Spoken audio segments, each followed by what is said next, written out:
여러분 반갑습니다. 오늘 이렇게 권두걸 합격 설명회 와주신 거 감사드립니다. 그래서 오늘 우리 선생님들과 함께 여러분들에게 이제 내년 그리고 2026년 대비를 위한 합격을 위해서 여러 가지 좀 여러분들이 할 수 있는 전략 또 저희들이 여러분들에게 드릴 수 있는 전략들에 대해서 간략하게 말씀드리도록 하겠습니다. 우선 선생님들 소개해 드리면요. 우리 인력문학의 김병두 선생님 인사해주세요. 명찰을 차고 있으니까 아마 잘 보시면 아실 것 같아요. 네네, 명찰을 잘 달고 있어서. 그 다음에 영어학 이동걸 선생님. 네, 그리고 저는 영어 교육론을 하고 있는 권영주입니다. 반갑습니다. 그러면 제가 잠깐 이제 지금 바로 말씀드린 것처럼 저희 이제 권두걸 팀이 이제 이렇게 같이 하게 된 지 3년째거든요. 그래서 올해 3년 차에는 정말 여러분들하고 함께 정말 합격을 한번 만들어 보자 이러한 좀 큰 결의를 가지고 왔습니다. 그래서 여러분들에게 많은 저희들이 이제 준비한 것을 좀 보여드리고 여러분들이 내년 2025년을 어떻게 준비했을 때 2026년을 정말 나의 합격의 날로 만들 수 있을까 하는 것을 말씀드리고자 합니다. 그래서 저희는 제가 이제 우리 여러 가지 뭐 선생님들마다 다 각자의 어떤 뜻이 있고 또 우리가 함께 이야기하는 부분도 있지만 저희가 생각했을 때 그래도 공통적으로 생각하는 것은 좀 합격을 넘어서는 합격이 되자 이런 이야기를 했습니다. 그래서 어떤 평균 점수도 있고 또 우리가 합격을 하기 위해서는 어느 정도까지 해야 되고 이런 여러 가지 우리가 이야기들을 할 수 있겠지만 또 동시에 여러분들이 정말 수석까지 갈 수 있는 그런 합격자를 좀 만들어 보자. 그리고 충분히 우리가 또 할 수 있다라는 그런 믿음으로 하고 있기 때문에 여러분들께서 또 믿고 따라와 주신다라고 하면 1년을 힘들지만 또 해나갈 수 있는 그런 수험 생활이 될 수 있지 않을까라고 생각을 합니다. 그래서 여러분들이 이야기 나누는 중에 또 여러분들이 궁금하거나 듣고 싶은 이야기 있으시면 또 자유롭게 말씀해 주시면은 감사하겠습니다. 네, 그러면 기본적인 지금 1부와 2부로 나눠져 있는데요. 1부는 이제 어떤 우리가 각각 선생님들께서 무엇이 가장 어려운 점인가 또 수험생의 진짜 적은 시험이 아니다. 이게 과연 무슨 말일까? 나중에 여러분이 이제 기대하고 들어주시면 어떤 말인지 나오게 될 거고요. 그 다음에 우리들의 시크릿 솔루션이 나오게 될 거고 2부에는 여러분들이 자유스럽게 질문하고 또 대답하는 시간 또 필요하시다면 개별 상담하고 마지막에 또 즐거운 경품 뽑기까지 저희가 마련을 했습니다. 그래서 네, 마지막까지 잘 들어주시면 감사하겠습니다. 네, 그러면 이제 이동걸 스님께서 네, 진행해 주시겠습니다. 네, 이게 세미나니까 이게 설명회가 아니라 세미나라고 이름 붙인 이유는 그냥 편하게 이야기하고 질문해 주시면 돼요. 그래서 중간에 각 세션이 끝나면 질문사항이 있으면 질문해 주시면 됩니다. 아까 말씀 주신 것처럼 저희가 팀으로 3년, 물론 개별적으로는 임용을 오래 했죠. 근데 이제 팀으로 3년을 했는데 2026년의 계획은 굉장히 업그레이드가 됩니다. 그러니까 기존 것을 기존에 있던 방식으로 그대로 하는 것이 아니라 굉장히 시간을 많이 투자하고 정말 업그레이드 된 그런 커리큘럼을 만나볼 수 있게 될 거예요. 그래서 이렇게 하여튼 최고의 고퀄의 커리큘럼을 보지 않을까 그런 기대감이 있는데 일단은 지금 여기 오신 분들 시험 한번 보신 분들 계세요? 네. 그럼 이제 안 보신 분도 계시니까 그 시험 일정에 대해서만 1페이지 보시면은요. 중등고사 시험 안내 이렇게 있는데 1조 다 생략하고 시험 일정과 그 다음에 합격 전략에 대해서 말씀드리도록 할게요. 시험 일정과 합격 전략. 그래서 여기 보시면은 네, 여기는 없어요. 네, 요것만 띄워두시면 돼요. 그래서 1페이지 보시면은 일정 한번 볼까요? 네, 일정에 보시면은 1차 시험과 이제 2차 시험이 있는데 일정을 머릿속에 집어넣고 공부하는 게 되게 중요하죠. 그냥 무작정 공부하는 것보다. 그래서 시험은 11월 넷째 주 토요일 날 있어요. 그러니까 내년 같은 경우는 2025년 11월 22일이에요. 이때 1차 시험을 보게 됩니다. 그리고 1차 시험 발표가 이제 뭡니까? 언제일지 모르지만은 12월 26일 정도에 올해 기준으로 12월 26일에 발표니까 거의 그쯤에서 발표를 하니까 시험 보고 난 다음에 한 달이 지나면 발표가 되겠죠. 1차가 발표됩니다. 바로 발표되는 건 아니고. 그 다음에 2차 시험이 있는데 2차 시험이 1월 21일, 22일 정도 그때 이제 시험을 보게 되는 거죠. 그러면 여기서 주의해야 될 사항이 뭐냐면은 1차 시험이 끝나고 1차 시험 1월 22일 날 11월 말일 날 1차 시험이 끝나고 2차 시험 보는 시간까지의 그 시간 얼마 정도 있어요? 2달 정도 있어요. 자, 그 2달이 있다. 그러면 1차 시험 끝나고 2차 시험 준비할 시간 2달이 있네. 이렇게 생각할 수 있고요. 그런데 중간에 변수가 하나 있죠. 1차 발표가 한 달 뒤에요. 그러니까 사실은 대부분 보면은 1차 시험 끝나고 바로 2차 시험으로 돌입하기가 쉽지가 않아요. 그렇죠? 왜냐하면 내가 시험 잘 봤을까? 못 봤을까? 그 다음에 그런 걱정 때문에 바로 2차로 돌입하기가 쉽지가 않습니다. 그래서 심지어 1차 시험 결과 보고 2차 시험 준비하는 분도 많겠죠. 왜냐하면 1차 붙어야 2차가 되는 거니까. 그런데 1차 시험 합격을 보고 2차 시험 준비를 하면 너무 늦는다. 예, 그래서 1차 시험 보고 2달간 최대한 2차 시험을 준비하는 그 과정으로 생각하는 게 가장 좋고요. 그 다음에 최종적인 발표는 이제 2월 초에 발표가 됩니다. 그래서 그 일정을 눈여겨보시고 자기의 그 계획을 세웠으면 좋겠고요. 그 다음에 두 번째로는 지금 뭐 중간에 다 넘어가시고 4페이지 한번 볼까요? 4페이지에 그러면 경쟁률은 어떻게 되냐? 최근에 많이 떨어졌죠. 최근에 경쟁률이 많이 낮아졌습니다. 경쟁률이 낮아진다라는 것은 컷이 낮아진다는 이야기예요. 그래서 합격할 가능성이 이제 높아집니다. 아무래도. 그래서 여기에 3개년 거를 거기다 준비를 해놨는데 2024년 작년 거 한번 보세요. 경기를 기준으로 한번 볼게요. 경기 기준으로 하면은 경쟁률이 7.3대 1. 그 다음에 1차 합격선이 72점이에요. 1차 컷 점수예요. 이거는 72점 받으면 합격한다는 게 아니라 1차 합격 점수예요. 그러니까 턱걸이로 들어가는 점수예요. 그렇기 때문에 여러분들이 요 경쟁률은 됐고요. 경쟁률로 인해서 만들어진 1차 합격선에서 최소한 플러스 5점은 더 해야 됩니다.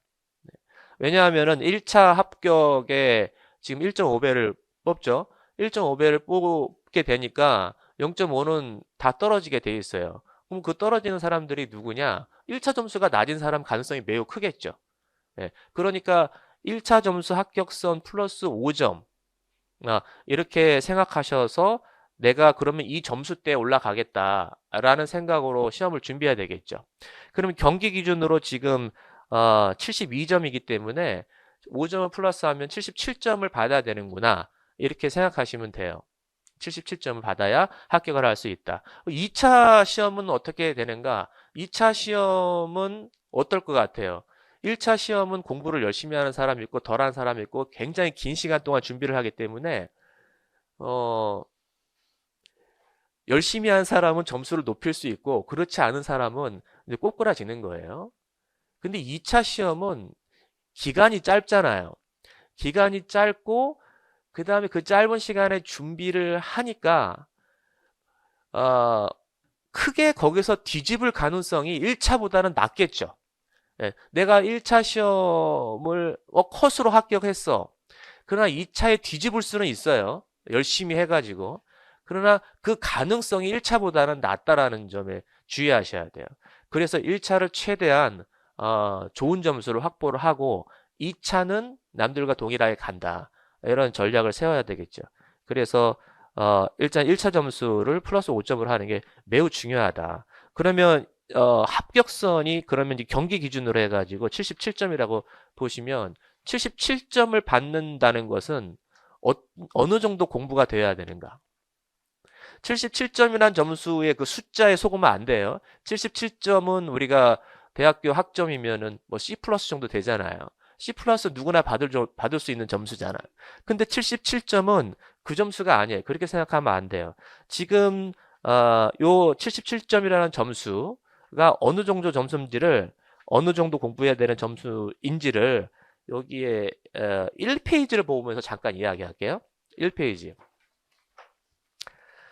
1페이지 보시면은 지금 시험이 어떻게 되냐면 1교시, 2교시, 3교시 들어가죠. 1교시 교육학입니다. 교육학 한문항이에요. 교육학 한문항에 지금 배점이 어떻게 들어갔어요? 20점 정도 되죠. 예, 그러면 20점에서 한 평균 15점 정도 받는다고 가정을 한번 해볼게요. 그러면 이제 전공에서 2교시, 3교시에서 80점이 40점, 40점 해가지고 80점이 배점이 되는 거죠. 그러면 아까 77점을 받으려면은 전공에서 몇 점을 받아야 77점이 되는 거예요? 빨리 계산 좀 해주세요.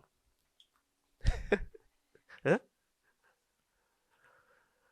교육학에서 15점 받고 그 다음에 62점 정도 됩니까? 네, 62점, 80점에서 62점 정도 받으면 된다는 거예요. 그러면 18점 마이너스죠. 18점 마이너스면은 몇 개가 틀리냐면 하나에 4점씩이라고 치면은 4, 4, 16. 4문제 정도 틀리고 2점짜리, 4점짜리 4문제 정도 틀리고 2점짜리 뭐 1문제 정도 틀리는 거예요. 자, 머릿속에 잘 계산해 보세요. 그럼 총 몇 문항이에요? 총 몇 문항? 예, 23문항에서 4문제, 그 다음에 2점짜리 1문제 정도 틀려야 되는 거예요. 23문항에서 4문제 정도 틀린다고 볼게요. 그럼 19문제를 받아야 되는데 19문제를 맞춰야 되는 거예요. 4점짜리 완벽하게 맞춰야 되는 거죠. 요거 쉽지 않습니다. 요게. 그래서 이 77점이라는 점수는 심플하게 이야기하면 무엇을 의미하냐?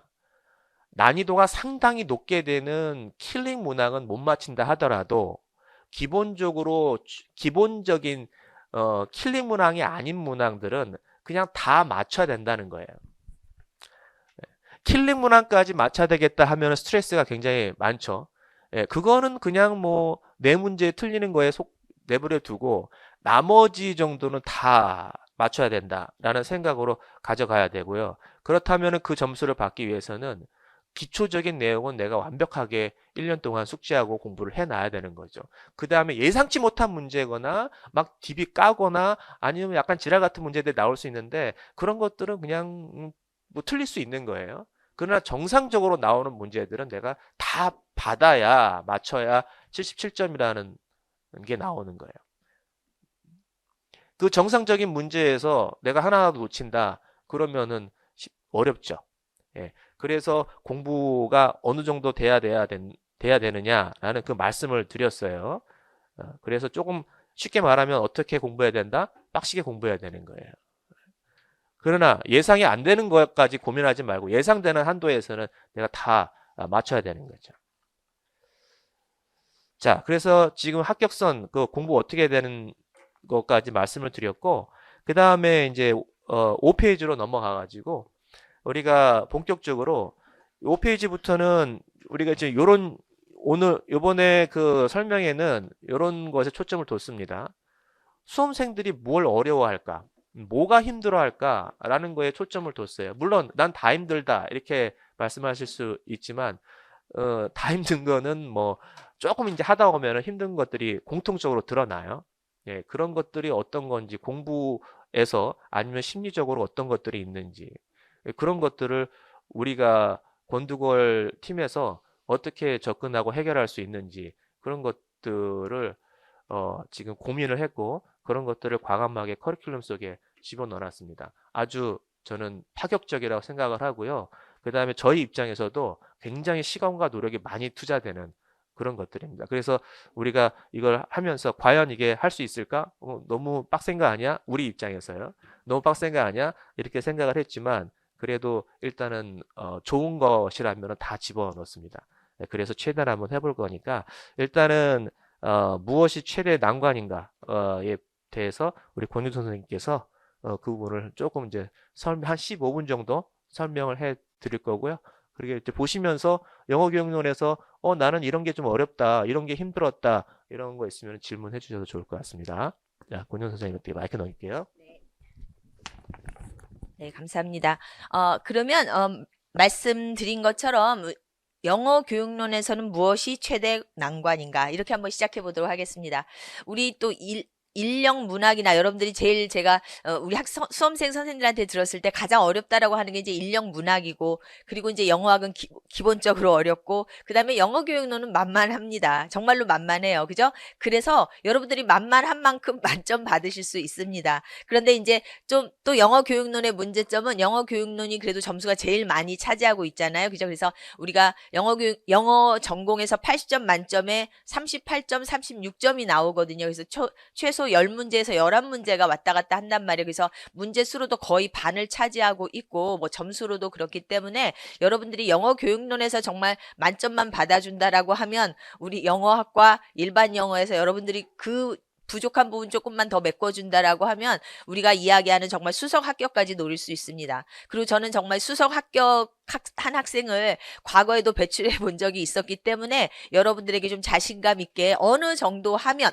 여러분들이 정말 수석 합격할 수 있다. 수석 합격이 또 중요한 이유는요. 그 수석까지 안 가더라도 굉장히 이제 뭐 1차에서 한 8점 플러스 뭐 이런 정도의 높은 점수로 해서 이제 2차까지 무난하게 가잖아요. 그러면은 여러분들이 좀 원하는 지역에 원하는 학교로 배정받을 수 있는 확률이 훨씬 커요. 그래서 재작년에도 경남으로 배정받은 선생님 중에 한 분이 포항에 가장 그래도 좀 번화가에 있는 또 자신이 원하는 여고에 이제 배정을 받았던 선생님도 있었어요. 그래서 그런 식으로 여러분들이 그냥 아주 간단하게 너무 내가 그냥 커트 점수에만 이렇게 매달리지 마시고 정말 나는 합격을 넘어서는 합격을 한번 해보겠다 이런 마음으로 올해 1년을 좀 준비해 주신다라고 하면, 좀 전에 이동걸 씨께서도 말씀하셨지만 우리 팀에서도 정말 제가 우리 선생님들하고 이제 뭐 매주 계획 짜고 뭐 어떻게 할까 뭐 이것도 해보고 저것도 해보고 이렇게 이야기하면서 제가 이야기했던 건 우리 수험생들이 힘들어하기 전에 제가 여기서 서바이벌 할 수 있을지 모르겠다라고 이야기할 정도로 우리가 좀 여러 가지로 이렇게 푸시를 하고 있는 것이거든요. 그래서 그러한 좀 측면으로 여러분들이 봐주시면 좋겠습니다. 그래서 영어 교육은 어렵지 않습니다. 만만한 만큼 만점 받도록 우리 해보도록 하면 좋겠습니다. 그래서 우선 제가 이제 영어 교육론에서는 무슨 공부를 해야 하나요 하면 기본적인 우리 영어 교육론의 범위가 있어요. 그죠? 영어 교육론이나 영어학은 학문으로 나오는 것이기 때문에 범위가 딱 나와 있어요. 그리고 이 범위는 교육과정 평가원에서 제출한 범위예요. 그렇기 때문에 가장 기본적으로 이언어 습득과 학습이론 교수법, 그 다음에 교육과정 영어 교재론, 그 다음에 언어 기능 지도, 교수 학습법, 그 다음 마지막으로 영어 평가, 이렇게 5분야로 우리가 이야기할 수 있겠습니다. 그래서 맨 처음에 나오는 이제 이언어 습득은 우리가 학습 이론에서 어떻게 해서 이언어가 이루어지는가에 대한 기본적인 것이기 때문에 이 기본을 알고 나면 여러분들이 말하기, 읽기, 쓰기 이런 지도에다가도 적용을 할 수 있는 기본적인 이론이 되겠습니다. 그런데 항상 어려운 건 이론이 어려운 게 아니에요. 그 이론을 어떻게 적용할 수 있는가가 어렵다라는 거죠. 그죠? 그래서 우리 여러분들은 지금 21세기의 교사예요. 21세기의 학생을 가르치는 그런 미래 인재를 가르치는 미래 선생님이란 말이에요. 그렇기 때문에 과거에 그냥 주입식, 암기식 이런 걸로는 절대로 문제가 해결되지 않습니다. 제가 수업 시간에도 항상 강조하는 것 중에 하나가 우리 선생님들에게 뭐 비고치키의 스캐폴딩과 GPD 이론을 쓰시오. 그러면 남들이 봤을 때, 밖에서 봤을 때는 와, 쟤네가 배우는 건 도대체 뭐야? 비고치키 그 스펠링 쓰기도 어려운 무슨 러시아 사람의 그 이론을 저렇게 많이 배우다니. 그러면 사실 그거가 굉장히 어려워 보여요. 그런데 실제로 그거는 암기해서 쓰면 되는 거기 때문에 공부하는 입장에선 결코 어렵지 않아요. 그냥 스캐폴딩이 뭐고, 뭐 GPD가 뭐고 이런 것만 암기해서 쓰면 되거든요. 근데 우리 시험은 절대로 그런 문제는 100% 나오지 않는다. 우리 시험 문제는 어떻다?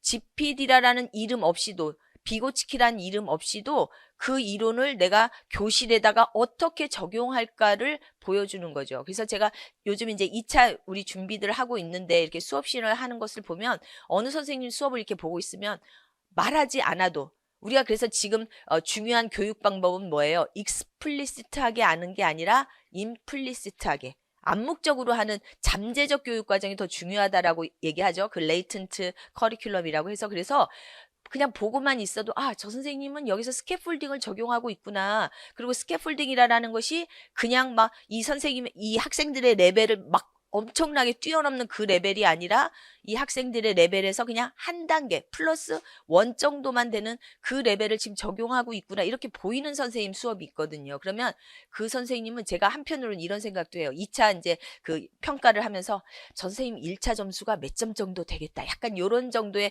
그 예상까지 할 정도로 1차 준비를 여러분들이 잘 하시면 수업 시연에도 또 면접에도 도움이 될 수가 있겠습니다. 그 다음에 두 번째 교육과정 및 교재론. 이게 또 여기 제가 써놓은 것처럼 몇 년 동안 계속 출제되는 분야 중에 하나예요. 그래서 올해도 그 교재론에서 어떤 문제가 나왔었죠? 혹시 기억하시는 선생님은? 네, modifying이라는 것이 기입형으로 나왔어요. 올해. 그리고 뭐 과거에 계속해서 authenticity가 나왔었고 이렇게 해서 교재론의 문제가 요즘에 어떤 디지털이나 ICT 이런 거하고 이렇게 합병이 돼서 계속 문제가 자주 좀 놀랍게도 자주 출제되는 문제 중에 하나입니다. 그래서 이 modifying 한다라는 것은 뭘로 modify 한다라는 거예요. 지금 이야기한 거랑 똑같아요. 리얼 라이프에다가 모디파이 한다라는 거예요. 그러니까 옛날에 교재라고 한다면 그냥 미국 아저씨가 나와갖고 뭐 차 드라이브 운전해서 회사 가고 이런 어떤 모습으로 하루의 루틴을 설명하시오 이런 거라고 했다면 요즘의 교과서는 어떻다? 우리 친구들, 우리 중학교, 고등학교 친구들 얼굴이 나오고 세수하고 그다음에 지하철 타고 그리고 학교 가는 이런 모습이 나온다라는 거예요. 그러니까 그만큼 뭘 위해서 모디파이를 한다? authenticity를 위해서. 실제성을 위해서 모디파이 한다라는 거죠. 그래서 그러한 어떤 관계성만 여러분들이 잘 기본적인 이론을 가지고 계시면 모든 곳에 다 적용을 할 수가 있겠습니다. 그죠? 그 다음에 세 번째 언어 기능 지도. 뭐 이거는 당연히 가장 핵심 중에 핵심이에요. 우리가 결국에는 이 모든 이론들을 하는 이유가 어떻게 하면 listening, speaking, reading, writing, grammar, vocabulary를 잘 가르치고자 하는 것이죠.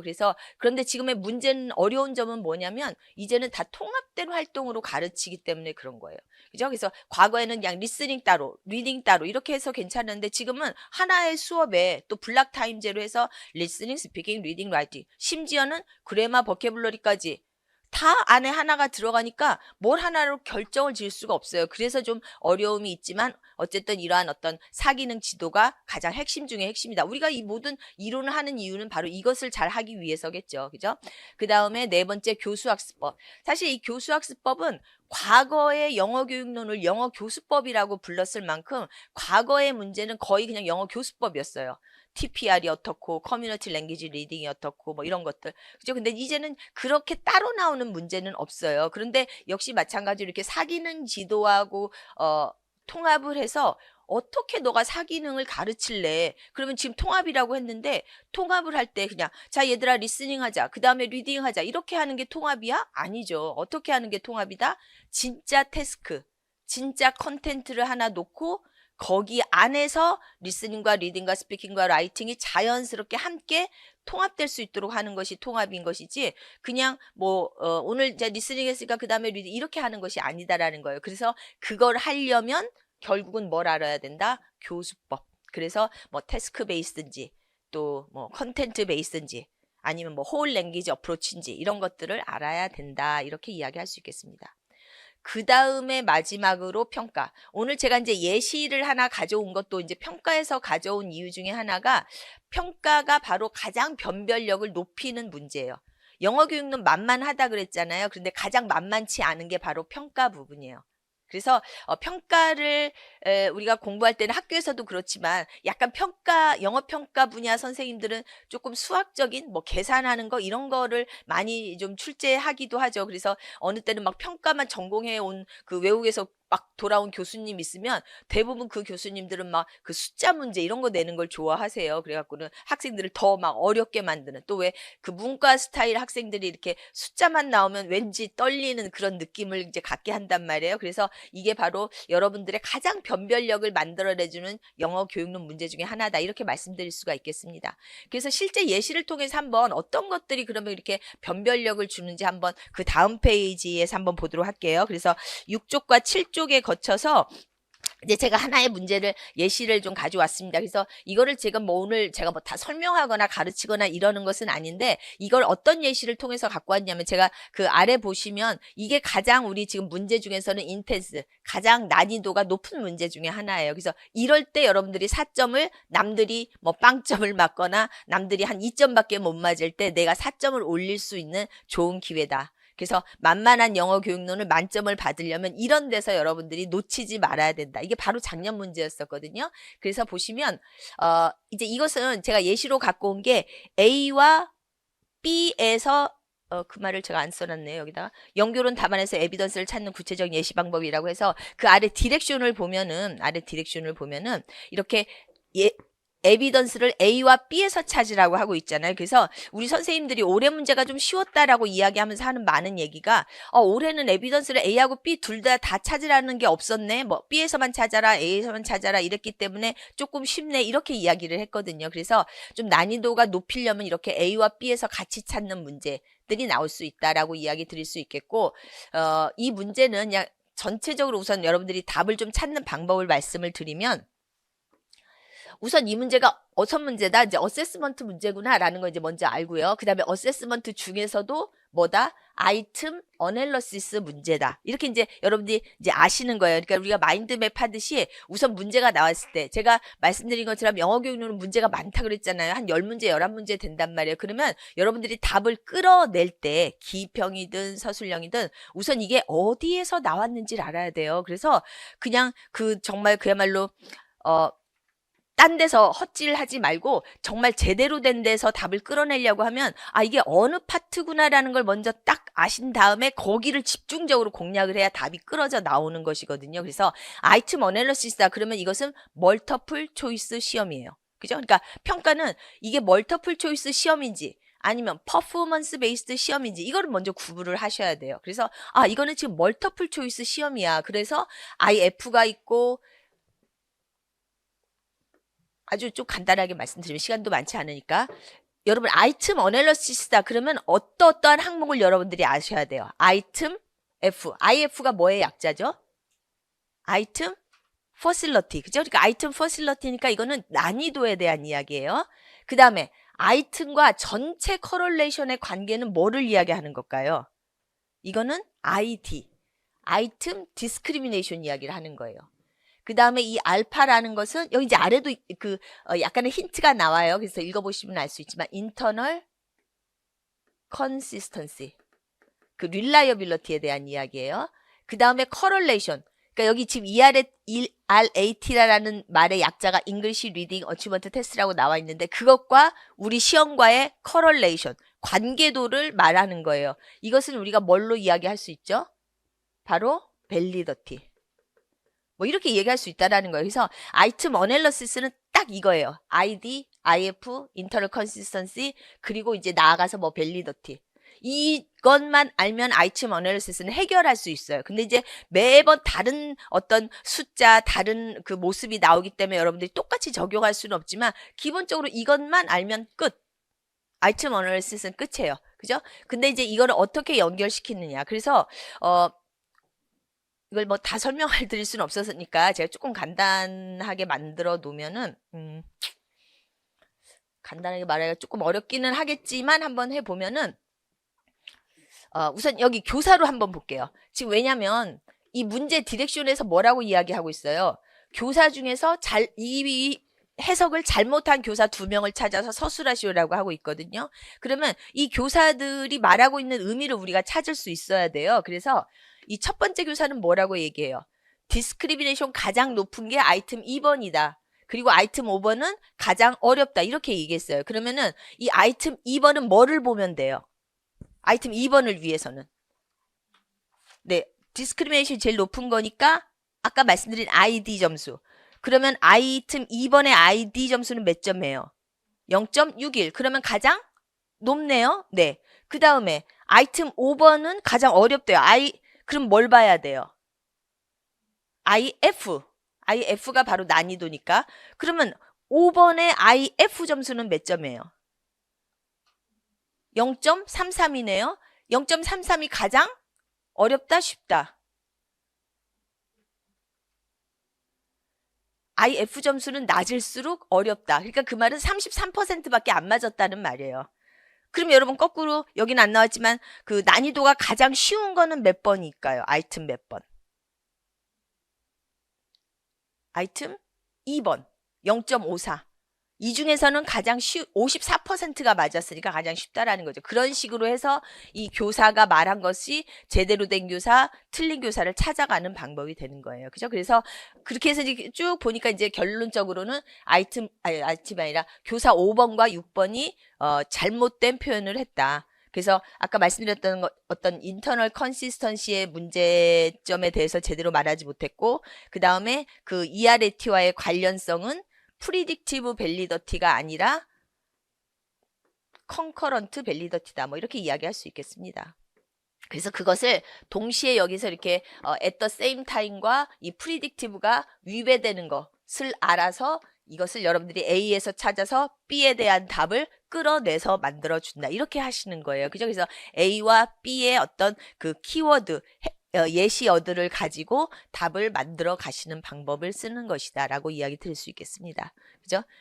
그래서 답안을 조금 보면은 이렇게 이제 제가 그 채점 기준표에다가 써놓은 것처럼 교사 5번, 교사 6번이라고 쓰시면 각각 이제 1점씩 드릴 수 있고, 그 다음에 남은 1점은 이제 에비던스로. 그래서 5번의 인터널 컨시스턴시가 이제 3번 항목이 마이너스가 됐기 때문에 그게 이제 문제가 있거든요. 그래서 그걸 삭제한다. 그 다음에 교사 6번 같은 경우는 아까 말씀드렸던 것처럼 이건 프리딕티브 밸리더티의 얘기, 예상 타당도가 아니라 at the same time, 동시라고 했잖아요. 그러니까 concurrent, 동시에 일어나는 밸리더티다. 이렇게 이야기할 수 있겠습니다.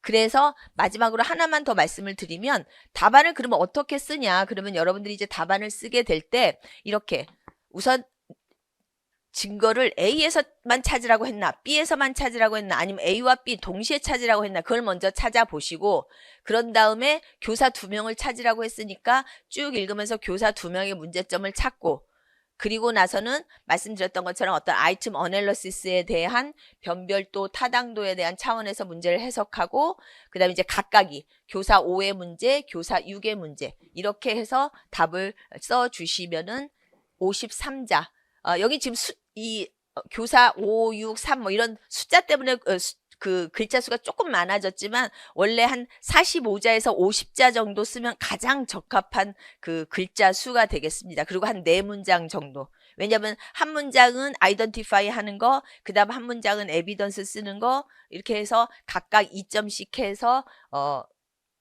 가장 적합하고 가장 그 모범 답안 같은. 그래서 여러분들이 우리가 뭐 이렇게 착시 현상이라는 것도 있잖아요. 내가 잘 쓰진 못했지만 잘 쓴 것 같은 답. 마치 100점 같은 답, 이런 것을 만들어내는 것도 중요하거든요. 인상 점수도 있기 때문에. 그래서 그 많은 수험생의 답을 채점하는 여러 선생님들을 위해서 여러분들이 가장 모범 답안 같은 답을 쓰는 것도 중요합니다. 그래서 이제 점차적으로는 한 45자에서 50자 정도로 이렇게 맞춰 나가는, 그래서 한 4문장 정도로 여러분들이 축소시켜주면 가장 좋은 답안이 될 수 있다. 이렇게 말씀드릴 수가 있겠습니다. 그래서 좀 시간 관계상 뭐 이렇게 세세하게 말씀드리지는 못했지만 여러분들이 이렇게 하면서 답을 좀 찾아 나가고, 또 어려울 수 있는 문제도 어렵지 않게 답을 써내려 가신다라고 하면 충분히 여러분들이 합격까지 가는 좋은 답안을 쓰실 수 있을 거라고 생각을 합니다. 네, 저는 여기까지 마치고요. 그 다음에 이동걸 쌤이 하시도록 하겠습니다. 네네.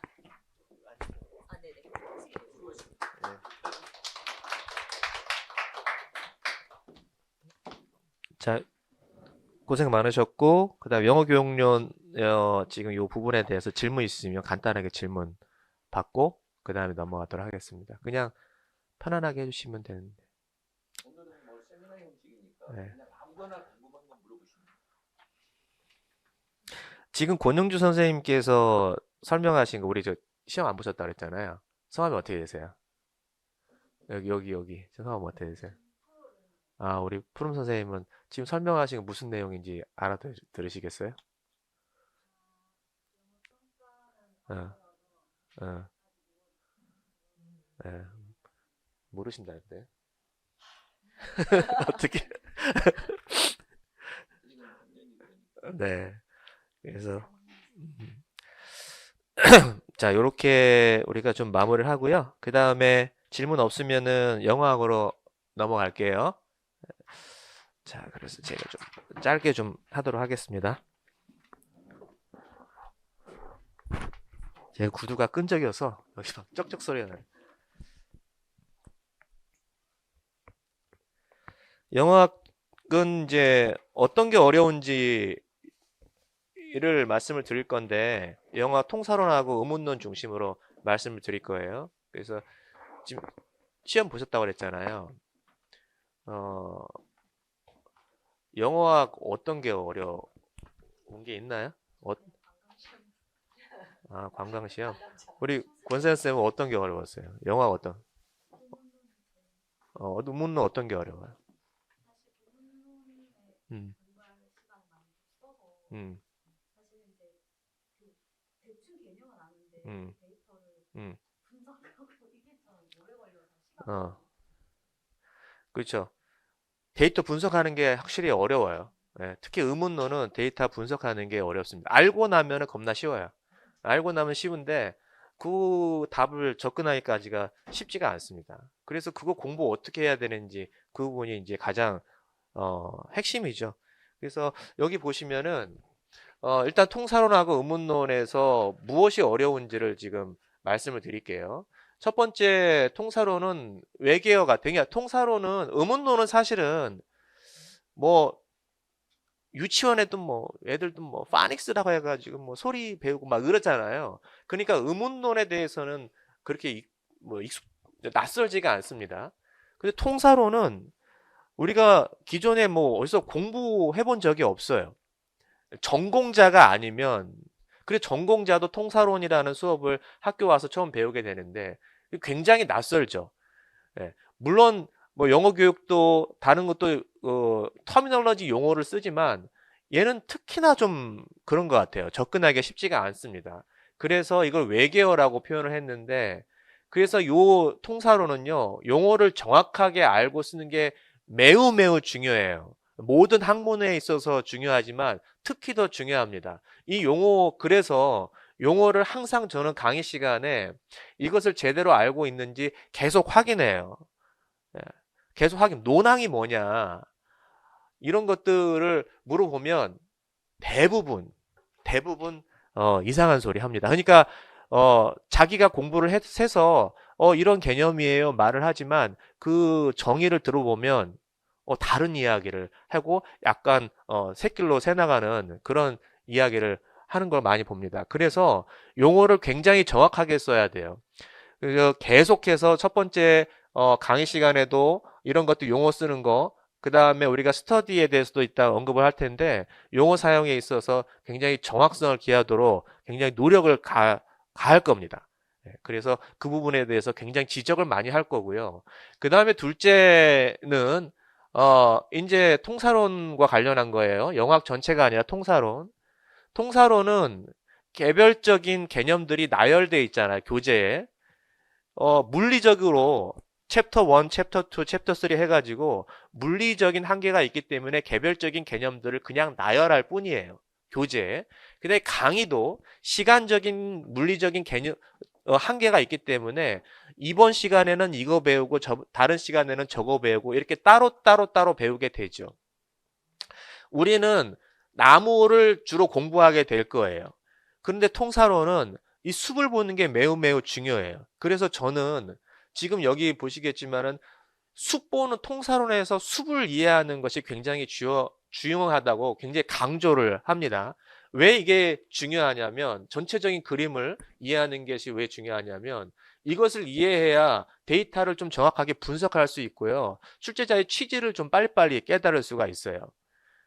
그래서 이 부분, 숲을 봐야 된다라는 부분을 강조를 하고 수업 시간과 강의 교재를 통해서 그것들을 반영을 할 겁니다. 그래서 강의 교재를 계속해서 개편을 해 나가고 있는데, 기존 올해 교재는 앞에 개별적인 나무를 나열하는 그 개념들을 두고 그 뒤에는 숲을 볼 수 있도록 계속해서 심화 과정을 통해서 계속해서 그 부분을 해결할 수 있도록 노력을 할 겁니다.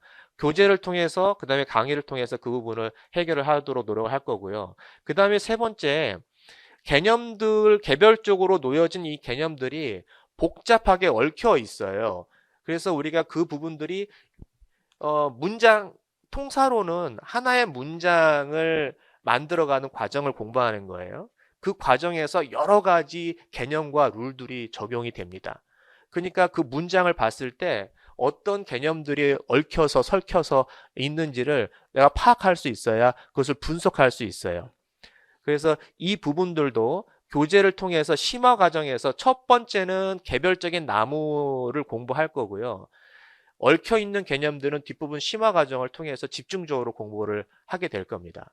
네, 그래서 이 부분도 우리가 강의를 통해서 그 다음에 교재를 통해서 충분히 반영하도록 할 겁니다. 그 다음에 의문론을 좀 볼게요. 의문론을 보시면은 아까 데이터 분석이 어렵다고 돼 있죠. 그래서 고민을 했겠죠. 데이터 분석이 왜 어려울까? 어려워요. 우리가 보세요. 알고 나면 굉장히 쉬운 거예요. 지난 연도에 올해죠. 어떤 게 나왔냐면 우리가 비교급 ER 붙이는 거 있죠. 네, happier 해서 ER 붙이는 거. ER이 어떤 그 단어에 붙느냐, 맨 마지막에 오는 그 소리가 어떤 소리여야지 ER이 붙을 수 있느냐, 이것을 문제를 냈어요. 근데 문제를 냈는데 사람들이 그 답을 이상하게 쓴 거야. 네. 모음이 왔을 때 ER 붙을 수 있고요. 자음 오면 ER 붙을 수 없어요. 굉장히 알고 나면 단순해요. 근데 그것을 모음, 자음을 구분하기가 쉽지가 않은 거예요. 시험장에서 그것을 접근하기가 쉽지가 않습니다. 네. 그런 점에서 데이터 분석이 매우 어렵다고 지금 이야기를 하는 거예요. 자, 의문론에서는 어떻게 우리가 접근해야 되냐면 가장 기초적으로 소리 자체를 암기하는 것이 아니라 소리 자체를 이해를 해야 돼요. 그래야 그 소리가 연결이 돼가지고 의문 현상이 일어나는 것을 이해할 수가 있어요. 네, 소리 자체를 깊이 이해하셔야 됩니다. 그래서 스탑 사운드 트, 드, 스탑 사운드는 트, 푸, 크 뭐 이런 게 있어. 단순히 그렇게 나열해서 암기하는 것이 아니라 소리 자체가 만들어지는 조음 과정이라고 이야기하는 거죠. 아티큘레이션이라고 얘기하는 그 과정을 아주 잘 이해하셔야 돼요. 그래야 의문 현상을 더 깊게 이해할 수가 있습니다. 그래서 소리 자체를 이해해야 된다는 점 첫 번째 강조를 하고요. 그 다음에 지문은 이해하지만 데이터 분석이 어려워. 이거는 연습이 좀 많이 필요해요. 기본적으로. 그래서 이 연습을 토요 스터디를 통해서 아니면은 과제를 통해서 아니면은 교재 연습 문제를 통해서 상당히 많이 시킬 겁니다. 이게 굉장히 중요한 부분이고요. 그 다음에 또 하나 데이터 분석과 관련해서 여기 한번 볼까요? 지금 보시면은 현재 원서 두 번째 줄에 보시면 현재 원서나 기존 강의는 이 기존 강의는 제 작년 강의에도 포함되는 겁니다. 현재 원서나 기존 강의는 현재 원서라면 우리가 많이 보는 거 무슨 책이에요? Applied English Phonology AEP 그 책이죠. 그 원서나 강의는 연역적 방식으로 설명을 하고 있어요. 연역적 방식이라는 게 뭐예요? 이론을 먼저 던져주고 그 다음에 데이터를 아래다 두고 야, 이 이론의 데이터가 맞지? 이렇게 들어가는 거죠. 근데 시험은 그렇게 나오지 않아요. 데이터를 던져주고 거기서 룰을 도출해내는 거죠. 그러니까 공부 방식, 우리가 연역적 공부 방식에 익숙해지면, 그러니까 원서의 설명 방식이나 강의 설명 방식에 익숙해지면은 데이터 분석은 굉장히 낯설게 느껴집니다. 그러면 우리가 공부할 때부터, 책을 읽을 때부터 귀납적 방식으로 공부를 해야 되지 않느냐라고 주장하는 거죠. 그래서 교재에다가 제가 강의를 진행하거나, 그러니까 내년의 강의는 귀납적 방식으로 다 방향을 틀어버릴 거예요. 그래서 이론을 설명하고 그냥 이론의 데이터 맞지? 이렇게 들어가는 것이 아니라 여러분들한테 데이터를 먼저 던져줄 겁니다. 그래서 그 데이터를 통해서 이 데이터에서 룰을 생각할 수 있는 그 뇌 회전을 조금 돌리게 만들 거예요. 과제를 통해서 여러 가지 방식을 통해서. 그 다음에 그 거기서 룰을 도출해내는 방식으로 이렇게 이제 공부를 하고 그런 방식에 익숙해지게 여러분들도 만들어서 이 데이터 분석을 해결하는 하나의 열쇠를 우리가 가졌으면 좋겠습니다. 그래서 이러한 방식으로 공부할 때 실전에서도 완벽하게 대비가 되는 거죠. A 박스는 이론이고 우리가 B 박스에서 데이터를 분석해내는 방식은 완전히 귀납적인 방식이에요. 그렇게 학습해야 된다라는 걸 말씀드리고 그 다음에 마지막에 의문규칙은 암기사항이 아니다. 의문규칙을 아까 말씀드렸지만 ER 문제 이해하잖아요. 우리가 올해 나왔던 거. 의문규칙을 암기하고 있어. 이거 암기하지 말라고 누누이 강조하는데 의문규칙을 암기하고 있어요. 그냥 암기가 편한 거야. 왜? 우리는 영교과니까. 영어 교육과니까 그냥 이렇게 암기해. 그러면 암기해서 나오는 답 고르는 게 너무너무 편한 거예요. 임용시험은 얼마나 암기했는지를 판단하는 그런 시험이 아니에요. 완전히 분석하는 겁니다. 데이터를 분석하는 겁니다. 절대 암기하지 말라고 그랬는데 암기하는 거예요. ER 문제가 왜 문제가 됐냐면은 ER이 붙을 수 있는 그 바로 앞에 단어의 마지막 소리는 뭐입니까? 소노리티 자질을 가지고 있는 소리여야 합니다. 라는 게 책에 나와요. 책에 나옵니다. 그래서 왜 수험생들이 그것을 소노런트라고 답을 썼는지 암기한 사람들은 그렇게 쓴 거예요. 그러나 그 데이터를 시험에 출제할 때 출제자가 그 책에 있는 것을 100% 갖다가 출제하는 것이 아니라 데이터를 변형을 하죠. 출제자가 돈을 얼마나 많이 받는데 그걸 그냥 갖다가 붙여넣기 해서 출제 문제 하겠어요? 약간은 변형을 합니다. 데이터를 변형을 해요. 그렇다면 우리는 변형된 데이터를 가지고 분석을 해야 되는 거잖아요. 조금 다르게. 그래서 모음이 있을 때 ER이 붙을 수 있다라고 답을 그렇게 해서 도출해내는 거예요. 근데 왜 암기를 하니까 이건 소노런트다. 소노런트 사운드가 있을 때 ER을 붙여야 된다라고 그렇게 암기된 사항을 말하면서 당황해하는 거죠. 똑같은 문제가 나오더라도 변형이 될 거라는 것을 우린 예상을 하고 그걸 위해서 암기 사항이 아니라 철저히 사운드에 기반한 그 원리 위에서 이해하셔야 됩니다. 물론 암기 사항은 좀 필요하긴 하지만 그래서 무엇이 암기 사항이고 무엇이 이해돼야 되는지 그것을 구분을 정확하게 하셔야 돼요. 그 다음에 마지막으로 영어학에서는 지금 최근에 특징이 뭐냐면은 화용론에서도 나왔어요. 그 다음에 의미론에서도 나왔어요. 수십 년간 잠들어 있던 그 과목이 깨어났어요. 그런데 그럼 이제 그 약간 메인이 아닌 과목들, 화용론, 그 다음에 형태론, 의미론 이런 것들이 이제 나온단 말이죠. 이런 것들은 그럼 어떻게 공부해야 됩니까? 너무 공부할 게 많아지지 않습니까? 라고 말할 수 있는데 이런 것들은 입문서 정도의 개념 중심으로만 공부하시면 거기서 다 나옵니다. 입문서. 그래서 입문 과정의 기초 개념들은 제가 유튜브로 다 풀어놨어요. 그러니까 그거는 그냥 유튜브에서 공부하시면 돼요. 기본적인 것들은. 그래서 우리가 학원에서 나와서는 통사론과 의문론 중심으로 공부를 할 수 있도록 할 겁니다. 이제 끝났죠? 예. 자, 이렇게 해서 제 내용은 끝났고 질문 있으시면 질문하고 내가 지금까지 영어학 공부해봤는데 이 부분들은 완전히 쉐시더라. 어떻게 해결해야 되느냐? 그 부분 질문 해주시면 답변을 한번 해드려 볼게요.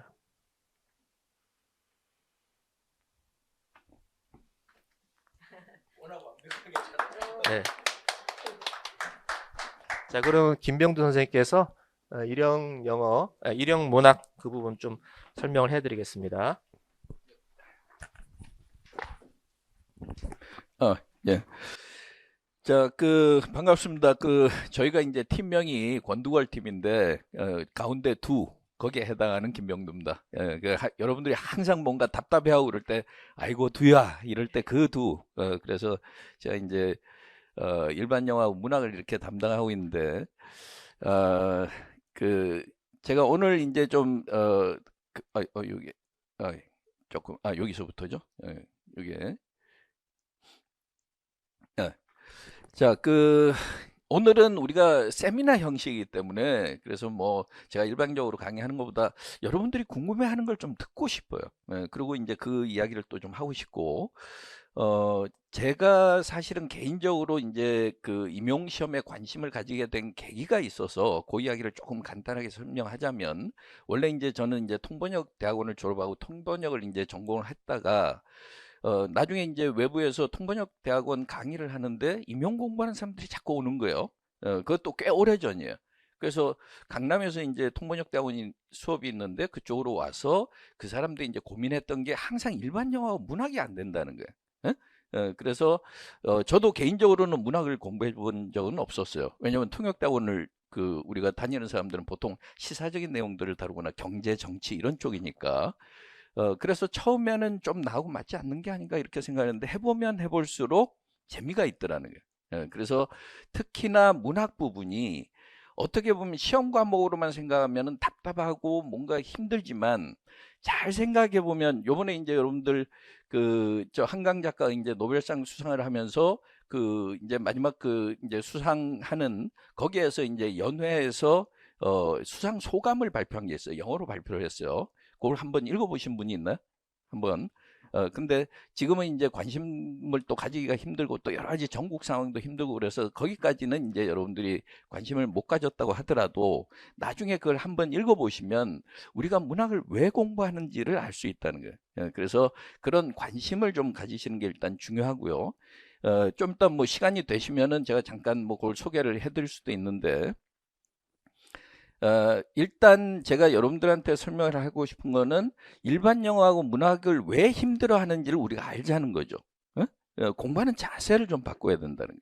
그래서 아까 이제 치밀하게 영어학기나 아니면 영어 교육학에서 이제 어떤 방식으로 접근해야 될지는 여러분들한테 잘 설명을 하셨고, 우리가 일반 영어하고 문학이라고 하는 거는 사실은 영어학하고 영어 교육학은 제가 볼 때는 영어 교사가 되기 위한 기본적인 자질을 확인하고 또 그게 갖춰져야만 된단 말이에요. 그런데 실제로 학교 현장에서 여러분들이 학생들한테 가르칠 거는 소위 일반 영어하고 문학이라고 하는 바로 어떤 독해지문들을 좀 까다로울 때 그걸 잘 설명할 수 있고, 그 다음에 그걸 또 서술형으로 잘 서술할 수 있도록 그렇게 만들어주는 건데, 그게 항상 고민이라는 거예요. 왜 그러냐면은 영어학하고 영어 교육학은 그래도 어느 정도의 테두리가 있는 것 같은데 일반 영어하고 문학은 전혀 테두리가 없는 것 같아 보인다는 거죠. 그렇죠? 그러다 보니까 시험을 많이 보신 분들도 계속해서 고민은 일반 영어하고 문학 이렇게 되는 거예요. 그래서 영어학하고 영어 교육학은 시험을 자꾸 보면 볼수록 그래도 뭔가 체계가 잡힌단 말이에요. 근데 왜 일반 영어는 항상 어려운지 그걸 우리가 잘 생각을 해볼 필요가 있다는 거죠. 그래서 지금 오늘 참여하신 분들도 이렇게 보면 시험을 보신 분들도 있고, 그 다음에 아까 이제 재학생들, 3학년 학생들도 있고, 그 다음에 이제 졸업은 했지만 시험을 아직까지 안 보신 분도 있고, 그런데 다 공통적으로 아마 느끼는 거는 소위 일반 영어가 좀 힘들다. 이런 느낌이 들 거라는 거예요. 그래서 그 이유를 이제 오늘 좀 살펴보도록 하고요. 일반 영어 문학을 공부할 때 제가 이게 처음부터 하는 거는 자세 자체를 좀 바꾸자는 거죠. 그래서 기본적으로 여기에서 이렇게 보면 대하는 자세 자체를 좀 바꿔야 된다. 그래서 그 말은 뭐냐면 우리가 이제 영어학이나 영어 교육학 같은 경우는 하나의 과목처럼 이렇게 생각을 하는데, 결국은 일반 영어하고 문학이라는 거는 나중에 학교 가서 학생들한테 가르치는 모든 것이 다 해당되는 거죠.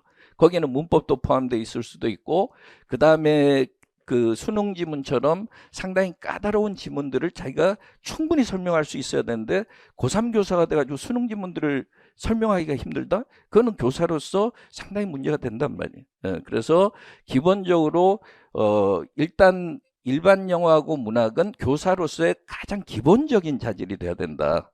그래서 나중에 여러분들이 공부를 할 때 시험을 목표로 하지만 제가 추구하는 거는 여러분들이 철학적인 어떤 생각을 좀 하라는 거예요. 그래서 단순히 시험이 아니고 시험을 뛰어넘어서 합격을 하고 훌륭한 교사가 되는 것, 그것이 이제 가장 큰 꿈이기 때문에, 그래서 실력으로도 그렇고 또 인품으로도 그렇고 존경받을 수 있는 선생님이 되는 것이 가장 기본적인 거죠. 여러분들이 만약에 학교에 선생님이 됐어요. 영어 교사가 돼가지고 학생들한테 이제 가르치게 되는데, 그럼 그 학생들이 어떤 사람이 되기를 원하겠느냐. 그냥 단순히 수능에서 좋은 성적 받아가지고 대학에서 합격하고 그런 정도만 원할지, 아니면은 그 사람들이 평생을 살아가면서 나한테 뭔가 삶의 방향을 제시해줬고, 그 다음에 그 뭔가 내가 평생을 함께 내가 마음속에 간직하면서 마음의 등불로 삼을 만한 그런 이제 선생님이 될 수 있다고 그 생각한다면 과연 어떤 교사직을 여러분들이 원하겠느냐는 거죠. 예, 그래서 그런 것처럼 저도 제가 추구하는 거는 기본적으로 훌륭한 교사로서 실력과 인품을 갖추고 그 다음에 존경을 받을 수 있는, 때로는 조금 이상적이긴 하지만 그 이상적인 것이 결국 문학의 본질이죠. 예, 그래서 그렇게 생각을 하시고 이제 좀 공부를 하는 게 그게 좋겠다는 거고, 그래서 기본적으로 우리가 일반 영화하고 문학을 공부하는 데 있어서 여러분들이 이렇게 잘 생각해 보시면 임용계에서 소위 일반 영화하고 문학을 가르치는 분들이 여러분들이 있단 말이야. 그런데 매번 시험 끝나면 가장 먼저 정답을 올리고 가장 먼저 해설을 올리고 가장 먼저 거기에 대해서 이야기할 수 있는 게 누군지를 생각해 보시라는 거예요. 제가 할 수 있는 이야기는, 제가 그렇게 왜 할 수 있느냐, 그건 영어 번역과 통역을 전공으로 했기 때문에 영어 번역과 통역에 있어서는 가장 본질적인 부분을 이해하지 않으면 업무상 그 통역이나 일을 할 수가 없단 말이에요, 번역이나. 그러니까 누구보다 먼저 그걸 할 수 있는 거예요. 그러니까 여러분들이 생각할 때 그냥 임용해서 시험 공부를 한다고 되는 게 아니고, 오히려 시험 공부를 뛰어넘는 통합적인 영어 공부를 했을 때 오히려 더 그것이 자기 자신의 실력도 키울 수 있고 그 다음에 자기의 자존감을 키울 수 있다는 거예요. 그래서 그 점을 생각하시고 이제 앞으로 방향을, 그래서 1년이라는 시간은 금방 지나가요. 여러분들 아마 다 느껴보셨겠지만, 그래서 지금 이제 오늘 우리가 지금 이 모임을 갖는 거는 앞으로 내년에 그러면 어떻게 좀 더 효과적으로 공부할 것이냐. 그랬을 때 가장 기본적으로 제가 부탁드리고 싶은 거는 자세 자체, 그걸 먼저 생각을 하시고, 그 다음에 여러 그 분야를 공부하지만 특히 시, 소설, 희곡 이런 부분들이 상당히 어려움이 있을 텐데, 항상 소설이나 희곡이나 시와 같은 문학 작품을 읽을 때는 항상 내 자신의 삶과 관련이 있다는 걸 생각하고 그렇게 공부하면 단순히 문학이라는 것이 그냥 시험을 위한 공부고, 그렇기 때문에 재미없고 항상 골칫거리고 이런 생각을 버리고 내 삶과 직결된다는 생각을 하니까 훨씬 더 공부하는데 흥미를 느낄 수 있다는 거예요. 그래서 제일 중요한 거는 영어 공부의 재미를 먼저 회복하는 것. 그것이 가장 중요하고요. 왜냐하면 특히나 지금 아직 시험을 안 보신 분들은 잘 모르지만, 시험을 보신 분들은 뭐 아까 그 관광초수 뭐 이런 이름도 있고, 그죠? 그 다음에 뭐 초수 같은 재수 이런 이야기도 들었고, 저도 몇 가지 이제 그런 용어들을 그 주변에서 이제 공부하는 사람들한테 들었는데, 그건 핑계거리에 불과하다는 거예요. 예? 관광초수라는 게 뭐예요? 결국은 처음에 이제 자기가 대학 4학년이 돼서 이제 시험 볼 때 되니까 그때는 그냥 시험이 어떤 형식이나 되는지 그걸 이제 잠깐 보는 식으로 했다는데, 그렇지 않죠. 사실은 열심히 공부했죠. 근데 잘 안 됐을 때 비겁한 변명에 불과하다는 거예요. 솔직히 이야기하면. 그리고 초수 같은 재수도 역시 마찬가지고. 그래서 제가 이 말씀을 왜 드리느냐 하면, 여러분들이 시험을 준비한다고 하면서 시험에만 몰두했을 때 오히려 시험에 떨어지는 역설이 있다라는 거예요. 특히나 영어학이나 영어 교육학은 다르겠지만 두 분이 이제 아주 잘 가르치시면서 한 1년만 공부하더라도 충분히 그 원하는 만큼의 성과를 얻을 수 있도록 해드리겠지만, 일반 영어하고 문학이라는 거는 그게 잘 안 된단 말이에요. 응? 그러다 보니까 이제 그 소위 장수생이라고 해서 오랫동안 공부하시는 분들도 항상 그게 고민이에요. 근데 왜 그게 고민인지를 알아야 된다는 거예요.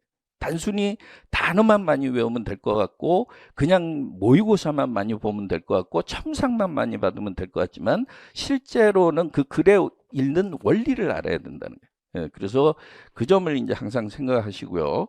그래서 여기서 이제 문장구역이라는 표현이 있는데, 사이트 트랜슬레이션이라는 게 뭐냐면, 기본적으로 통역대학원에서 진행한 수업 방식 중에 하나인데, 통역을 잘하려고 그러면, 특히 동시 통역을 잘하려고 그러면 문장이 끝나고 나서 통역에 들어가는 것이 아니라 문장이 진행되는 상황에서 바로바로 그게 처리가 돼야 되는 거예요. 그래서 통역에 들어가기 전에 글을 읽을 때부터 그렇게 하라는 거야. 그러면 읽는 속도가 빨라져요. 빨라지면 속독이 되게 되면 여러분들이 요번에도 기출시험에서 보면은 일반 영어 문학이 비교적 어려웠단 말이에요. 특히나 그 소설이라든가 이런 것들이. 그러면은 그걸 빨리 전체적인 내용을 파악을 해야 되는데 그런 내용을 파악하지 못한 상태에서 기입형 문제라든가 이런 걸 편법을 써가지고 찾아내는 데는 사실은 한계가 있다는 거예요.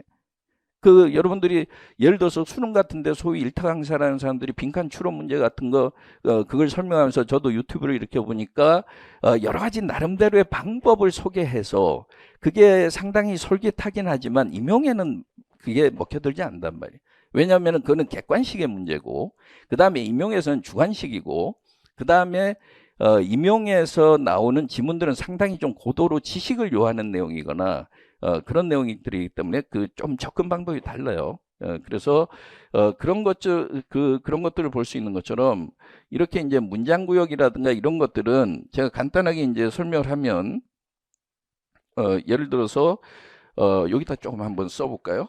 그래서 이게 필체가 잠깐 작은 걸로 요걸로 써야 되겠네. 예. 그래서 예를 들어서 he was defined. 제가 글씨가 조금 썩 좋지는 않아요. 그래서 by his passions. 이런 식으로 만약에 문장이 돼 있다 그러면 우리가 통상적으로 이렇게 수동태로 돼 있으면은 그는 그의 열정에 의해서 정의된다. 이렇게 자꾸 중고등학교에서부터 가르치다 보니까 그러다 보니까 그를 빨리 판단을 못 한다는 거예요. 그러니까 그 사람의 진면목을 알려면 그 사람의 열정을 보면 알 수 있다. 이렇게 처리하면 훨씬 빨라지는 거죠. 그러니까 그 사람 열정 빼면 시체다. 이런 말을 통역을 하거나 번역하는 사람들은 금방 튀어나올 수 있을 정도로 연습을 한다는 거예요. 그렇죠? 그러니까 그러면 훨씬 빨리 처리할 수 있다는 거죠. 그 다음에 예를 들어서 agriculture is war 이렇게 해주고 그 다음에 by other means 만약에 이제 이런 식의 문장이 있다 그러면 agriculture is war 이렇게 얘기하면 빨리 끊어주고 이걸 하나의 단어처럼 개념을 잡으라는 거예요. 농업도 전쟁이다. 단지 수단이 다를 뿐이다. 농업은 왜냐하면 GMO라든가 이런 걸로 해서 서로 또 치열한 경쟁을 하는 거죠. 그죠? 그러니까 글을 봤을 때 그런 것들을 빨리빨리 잡을 수 있도록 여러분들이 글을 이해하는 방식을 알아야 되는데 자꾸 단어 위주로 본다는 거예요. 예? 그러다 보니까는 자꾸 그 부분을 놓치게 되는 거고 그래서 이게 이제 소위 문장구역 방식이라 그래서 그래서 이제 통역다원에서 그 도입하는 방식인데 그 방식을 좀 더 적극적으로 요번에는 제가 좀 도입을 해보려고 그래요. 그래서 그런 식으로 이제 조금 이제 앞으로 여기서 이제 문장구역 방식이라든가 이런 방식으로 지금 제가 이게 조금 서툴러서 보통 때는 이런 방식을 안 쓰니까 권영조 선생님 옆에서 불안해가지고 지금 일어났다 앉았다 지금 이제 그러고 있는데 잘할게요. 그러니까 걱정하지 마시고. 예. 그래서 하여튼, 그 점을 좀 잘 생각하시고, 일단은 많이 읽어야 되는데, 많이 안 읽는다는 거예요. 그래서 다독을 할 수 있도록 제가 가능하면 수업 시간에도 여러 자료들을 쓰지만, 한 50페이지 분량이라는데, 그거는 이제 플러스 마이너스 이렇게 해서 때에 따라서는 뭐 뉴욕타임스나 이코노미스트 같은 데서 자료를 좀 뽑아다 제가 주기도 하고, 그 다음에 뭐 소설 더 그레이트 개츠비다 그러면 더 그레이트 개츠비 중에서 뭐 예를 들어서 20부터 한 30페이지까지 읽어오라든가, 그래서 그런 숙제들을 좀 많이 내줄 생각이에요. 왜냐면 많이 읽으라 말만 해가지고는 안 되더라고요. 일단 꼼꼼하게 내주고 체크하고 그래서 질문을 받고 또 제가 질문을 던지고 그거는 꼭 수업 자료로서가 아니라 여러분들이 습관적으로 하도록 그렇게 이제 많이 하려고 해요. 그렇게 이제 공부를 좀 할 수 있도록. 그래서 제가 말씀드리고 싶은 거는 단지 시험 공부만 하다 보니까 오히려 성적을 거두지 못하고 영어의 재미만 떨어지고 실력도 떨어지고 실력도 오르지 않고 이런 악순환에서 벗어나야 된다는 거예요. 그래서 제일 여러분들이 먼저 생각해야 될 건 특히나 시험을 본 경험이 있는 분들은 과연 스스로한테 물어보세요. 영어가 재밌는가? 영어 공부가 재밌는가? 어? 영어학이나 영어 교육학에서는 외울 게 많을 거란 말이에요. 근데 일반 영어하고 문학은 외워서 되는 거잖아요. 뭐 아까도 말씀드렸지만 이제 영어학도 역시 뭐 외우는 것이 아니고 이해를 해야 되고 그건 다 마찬가지긴 한데 그래서 특히나 영어가 재밌는가? 그걸 먼저 빨리 생각을 해야 되고 스스로가 재미없으면은 학생들한테 어떻게 영어가 재밌다고 이야기할 수 있고 영어를 또 가르칠 수가 있느냐 말이에요. 그러니까 자기 자신이 재밌어야 돼요. 그런데 임용 공부는 그럼 재밌게 할 수 없는가? 그걸 생각을 해야 된다는 거예요. 충분히 재밌게 할 수 있죠. 소설이 얼마나 재밌는 게 많아요. 영화가 얼마나 재밌는 게 많아요. 영화를 여러분들이 미드 같은 거, 뭐 영국 드라마나 영드, 미드 뭐 이런 드라마들 그런 것들 트랜스크립 구해가지고 또 그거 가지고 같이 따라하기도 하고 또 몇 명이 그 팀을 이뤄가지고 마치 그 영어 연극처럼 그렇게 역할 분담을 해서 하기도 하고 이게 다 2차 시험에서 다 도움이 되는 거란 말이에요.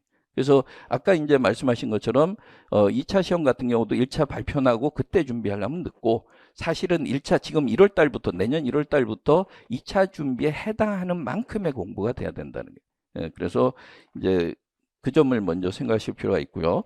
예, 그다음에 시간도 좀 그렇고 그래서 그런데 일단 그다음에 이제 기평 문제 요 이제 기평 문제는 요번에 특히나 여러분들이 총 6개 그 기평 문제가 있었는데 그게 12점 배점이 그 주어지니까 상당히 좀 비중이 크단 말이에요. 그래서 개인적으로는 사실은 기평 문제 하나 가지고 그 사람의 영어 실력을 측정한다는 건 사실은 좀 과도한 거고 그래서 배점 비중을 좀 낮출 필요가 있다는 생각이 들긴 하는데 그거는 이제 논외로 하고요. 그래서 가장 중요한 거는 기평 문제 요번에도 총 6개 문제를 여러분들이 아마 풀어봤겠지만 풀어보신 분들은 만약에 놓치는 부분들이 있었으면 그건 전체 핵심 논리를 파악하지 못한 거예요.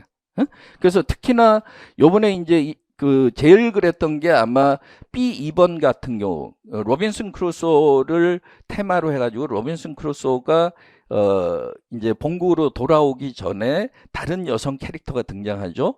그래서 거기서 같이 생활하면서 그 다음에 로빈슨 크루소가 그 섬에서 살았던 그 내용을 어떻게 다른 사람들한테 그 있는 그대로의 고유한 자기의 삶을 전달할까? 이랬을 때 그 빈칸에 들어가는 것들은 사실은 어떤 사람은 importance라는 표현을 쓰기도 했고 그래서 어떤 사람은 importance를 쓰기도 하고 truth는 안 돼요. worth도 되잖아요. 그렇죠? 다 된단 말이야. 근데 문제는 뭐냐면 본문 속에 보면 the same shipwreck 하고 그 다음에 the truth that makes your story yours alone. yours alone 이 말은 뭐예요? 유니크하다는 거죠. 그죠? 그러니까 유니크해야 되고 same이 아니어야 된다는 거는 particularity 하나밖에 없단 말이에요. 그죠? 그러니까 이걸 찾아낼 수 있는 능력을 여러분들이 갖추려면 영어의 구사력 자체가 좋아져야 되는 거예요. 플루언시가 늘어나야 된다는 거예요. 그냥 단순히 그냥 단어 외우고 단순 직역해가지고 그냥 문장 이해하는 방식에 익숙해 있고 그 다음에 그 글리는 속도가 떨어지고 이렇게 해서는 안 된다. 그래서 특히나 기입형 문제 지금 시간이 좀 제가 정해진 시간이 있어서 요 부분을 조금 더 강조하고 싶고요. 그래서 그 점을 좀 생각하시고 그 다음에 이제 해법에 대해서 뭐 여러 가지 한 건 나중에 보시고 그 다음에 어떤 책을 보아야 될지 모르겠다 이러면서 공부하는데 어려움을 토로하는 경우가 많아요. 그래서 뭐 기출 문제만 또 5, 6월 달 되면 또 열심히 푼다든가 또 그렇게 되면 7, 8월부터 또 모의고사라 그래가지고 문제만 드립다 푼다든가 아니면 1월부터 4월 달까지는 또 단어 책만 그렇게 본다든가 그러니까 패턴들이 있단 말이에요. 그러지 말고 그래서 우리가 열심히 공부하는 건 누구나 열심히 공부해요. 시간 많이 투자해요. 그리고 눈꽃 틀 새 없이 스트레스를 받으면서 그렇게 공부하는데 어떤 사람은 비교적 실력이 늘고 또 그렇지 않은 경우에 차이점을 알아야 된다는 거예요. 일단은 지금 이렇게 보면 여러분들이 시험을 보시면 다른 부분도 그렇지만 크게 봐서 언어적인 부분과 언어 외적 보면 언어 외적인 부분에 지식이 부족해요. 사실은. 그죠? 과학에 대해서 뭐 얘기하면 내가 과학에 대해서 모르고, 또 사회에 대해서 뭔가 그 이야기를 하면 요번에 이제 도파민 네이션이라는 데서 발췌한 그런 우리가 인간이 유전적으로는 뭔가 결핍된 생활에 살고 있다가 그 다음에 이제 새롭게 풍요로운 생활이 되니까 거기에서 자꾸 더 무엇인가를 원하게 되고 그러니까 도파민에 중독이 돼서 마약이라든가 술이라든가 이런 게 중독이 된다. 그런 내용들도 그런 관련 내용들을 알아야 된다는 거죠. 그래서 제가 권해드리고 싶은 거는 여기서는 그냥 한 가지 책을 설명을 했지만 더 Selfish Gene 같은 경우는 번역서로 이기적인 유전자 이렇게 이제 번역된 책들이 있어요. 그러니까 그런 책들을 가지고 좀 장기적인 호흡으로 원서로 먼저 한번 읽어보고 또 번역서도 읽어보고 그 다음에 유튜브에 보면 이기적인 유전자에 대해서 또 여러 강연도 있고 그런 것들도 계속 보고 그러면서 평상시에 특히 1월부터 4월까지는 그렇게 자기 자신의 지식을 채우는 공부가 필요하다. 그래서 영어의 기반을 닦는 공부가 필요한데 그러기 위해서는 특히 예를 들어서 소설, 시, 희곡, 원서 있고 번역서들이 여러 출판사들이 있단 말이에요. 그럼 그 중에 있는 거 구해다가 그걸 가지고 같이 스터디도 하고 혼자 공부도 하고 그리고 내가 마치 연극 배우처럼 한번 내가 외워보기도 하고 그럼 유튜브에서 원어로 영국의 그 액센트를 가지고서 전문적인 어디 극단에서 누군가가 또 올려놓은 게 있단 말이에요. 응? 그럼 그거 따라해보고 외우고 그런 게 좀 뭔가 공부하는 그 재미도 느낄 수 있고 그게 나중에 권영주 선생님 말씀하신 영어 교육학의 여러 가지 방법론을 결합시켜서 나중에 학교 현장에서 또 애들한테 그렇게 가르치고 그렇게 해서 이상적인 어떤 교사상을 자기가 가질 수 있도록 그렇게 노력하면 달라진다는 거예요. 예, 그다음에 단어 문제는 저도 단어 문제에 대해서 여러 가지 이제 좀 언급을 하곤 하지만 Word Power Made Easy라는 책은 꼭 한번 볼 필요가 있어요. 그리고 이걸 작년에도 올해 참 초반에도 학생들한테 읽으라고 제가 이제 여러 번 설명을 했지만 요거는 이제 노만 루이스가 쓴 책이고 워드 파워 메이드 이지는 읽는 재미가 있어요. 읽어보면 굉장히 재미있어요. 그러니까 단어를 외우는 책이 아니고 단어를 스며들듯이 나한테 익숙하게 만들어주는 책이에요. 그러니까 이 책을 반드시 한 권씩 구입을 해서 내년 수업에서는 적극적으로 제가 활용을 할 거고 그렇게 해서 표현들을 좀 많이 익힐 수 있도록 그렇게 이제 하도록 할 거고요. 그 다음에 항상 여러분들이 고민하는 것이 해석은 되는데 이해가 안 된다. 해석은 되는데 무슨 말인지 모르겠다. 읽기는 읽었는데 뭐가 메인 아이디어인지 모르겠다. 아니면은 이걸 어떻게 내가 처리해야 될지 모르겠다. 이런 고민들이 많단 말이에요. 그거는 결국은 핵심을 잘 찾아내고 자기가 얼마나 지적인 그 지식을 가지고서 요약할 수 있는 그래서 나중에 썸머리 문제 같은 경우도 한 줄 평으로 여러분들이 간단하게 얼마나 요약할 수 있느냐. 그죠? 그러니까 그건 항상 생각하면서 읽어야 된다는 게. 그래서 그 세부적인 것들은 나중에 이제 수업 시간에 또 그렇게 연결을 하도록 하고 요거는 이제 6번째 메인 아이디어는 뭐 같이 연결된 거니까 그렇게 생각하시면 되고요. 그래서 제 이야기는 요 정도로 간단하게 마무리를 하고 그 다음에 이제 여러분들이 궁금한 거는 질문을 통해서 그렇게 전달하겠습니다. 예.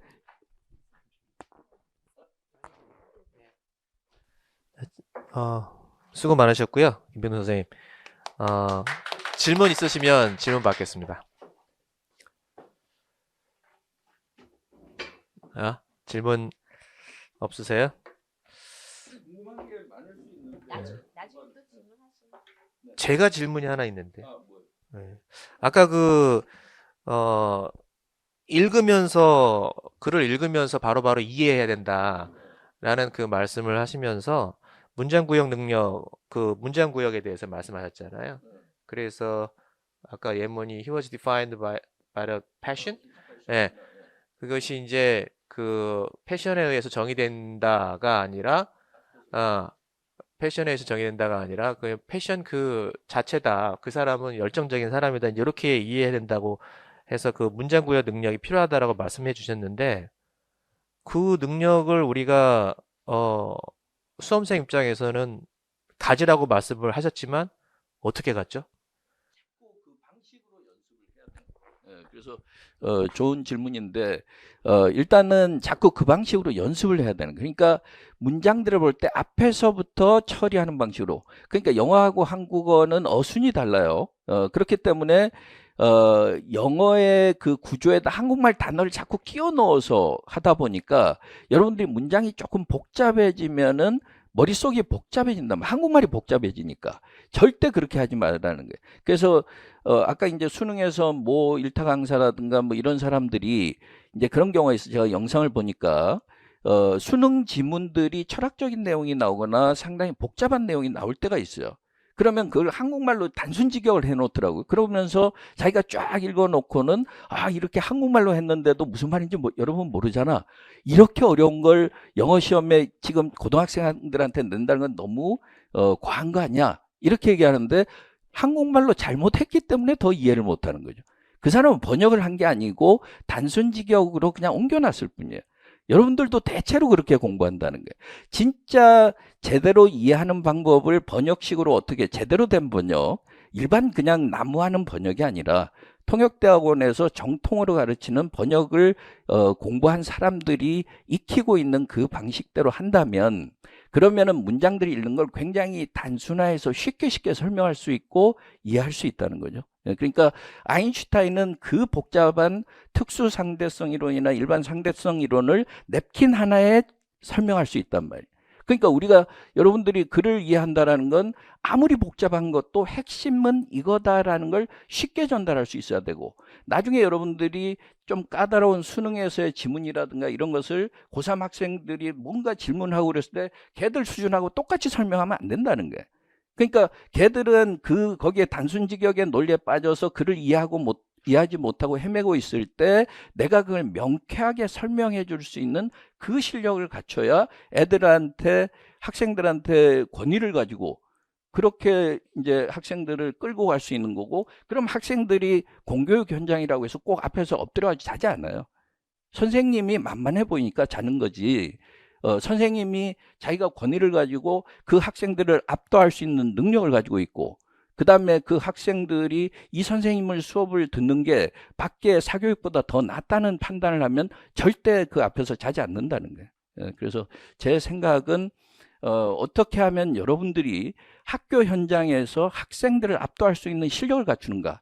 그게 제가 앞으로 이제 추구하는 방향이고 그래서 이 권두걸 팀의 일반 영어하고 문학을 공부하면 아마 학교 현장에 가서 저 팀에서 공부한 사람은 달랐다. 교사의 자질이 다르다. 이런 느낌을 갖출 수 있도록 저도 최선을 다해서 그렇게 이제 유도를 하고 노력을 하겠습니다. 예. 하나 더 질문을 해야 될 것 같은데. 예. 지금 그런 문장구역 능력을 키우기 위해서 이렇게 처음부터 그 연습을 많이 해야 된다. 이렇게 하셨는데, 그러니까 제 질문은 어떻게 우리가 통역대학원 방식으로 이렇게 공부를 해야 된다 말씀하셨잖아요. 그러면 여러분들 통역대학원 들어가셔야 되는 거예요. 우리 지금 통역대학원 들어갈 거 아니고 해커스 임용해서 공부할 거니까 김병준 선생님께서 그런 방법으로 이렇게 문장구역으로 의미를 파악할 수 있도록 이렇게 우리 수험생들에게 그것을 해 주실 그런 건가요? 네. 네. 대답을 간단하게 드리면 이제 아무래도 이제 그 임용계에서 이제 추구하는 거하고는 좀 다르긴 한데 그러니까 약간 저는 돌출적이에요. 그래서 새로운 방식인데 뭐 어느 영상들 보니까 여러분들 번역가 될 거 아니잖아. 번역가 키우는 공부해가지고 그 일반 영어 늘겠어? 이런 이야기를 하는 사람도 있고 여러분들 학술적인 공부하는 거 아니잖아. 시험에 합격하는 게 목표잖아. 그렇죠? 근데 그 사람들이 과연 제대로 일반 영어를 가르쳐주고 있는가? 그걸 생각해 보라는 거예요. 학술적으로 공부해서는 안 되잖아. 그거는 물론 언뜻 들으면 맞을 수 있지만 그 학술적인 기반인 배경 지식과 그 글을까지도 이해할 수 있는 능력을 갖추고 있으면 어떤 시험이 두렵겠어요? 그러니까 제가 이야기하는 거는 범용 독해력 혹은 전반적인 영어 능력을 한 단계 업그레이드 시켜서 어떤 시험이 나오고 시험 유형이 바뀌어도 대처할 수 있도록 하는 것이 제 교육 철학인데 그것이 때에 따라서는 낭만적이고 이상적이란 말이에요. 근데 우리가 살면서 낭만적이고 이상적이지 않으면 어떻게 발전을 이루어 나오고 더 나아갈 수 있겠느냐 말이에요. 그래서 그렇게 저는 이 이 강의를 하면서 굉장히 재밌어요. 왜 그러냐면 전에 통역대학원 공부는 뭐 영어 좋아해서 원래 통역대학원 갔고 그렇지만 좀 딱딱했어요. 아무래도 주제가. 근데 막 문학을 다루니까 문학은 이제 저도 배경이 전혀 없는 건 아니에요. 영어로 소설을 조금 읽으려고 노력도 해보고 그다음에 이제 뭐 여담이긴 하지만 중학교 1학년 때 다독상도 전교에서 다독상도 한번 받아보고 그거는 별건 아니지만 그래도 뭐 그때는 이제 독서라는 게 그냥 저 재밌는 책들 위주로만 봤는데 어쨌든 책은 굉장히 좋아했단 말이에요. 근데 영어 소설이라든가 나는 시는 꿈도 못 꿨고 시를 내가 이해할 수 있다는 건 꿈도 못 꿨고 그래서 자꾸 옆에서 그런데 그 이제 문학을 공부해 보니까 아, 내 평생에 내가 좋아할 만한 걸 찾았다. 어? 왜냐하면 문학을 통해서 아, 내 생각하고 같은 사람도 이렇게 살아 있었구나. 100년 전, 200년 전에. 또 어떤 사람은 나하고 이렇게 달랐구나. 저 사람은 막 증오스럽다. 저 캐릭터는 내가 도와주고 싶다. 그걸 난 막 느끼게 되고 그렇게 느끼려면 온전히 나 자신처럼 느껴져야 된다. 왜냐하면 지금 이제 영화하고 영교 과목은 다른데 문학이잖아요. 문학은 조금 감성이 들어가야 된단 말이에요. 어? 내가 감정이입이 되고 동일시가 돼야 되고 내가 그 캐릭터의 빙의가 돼야 되는 거예요. 그러니까 그 캐릭터를 사랑하고 미워하지 않으면 문학 공부를 어떻게 하겠느냐 말이에요.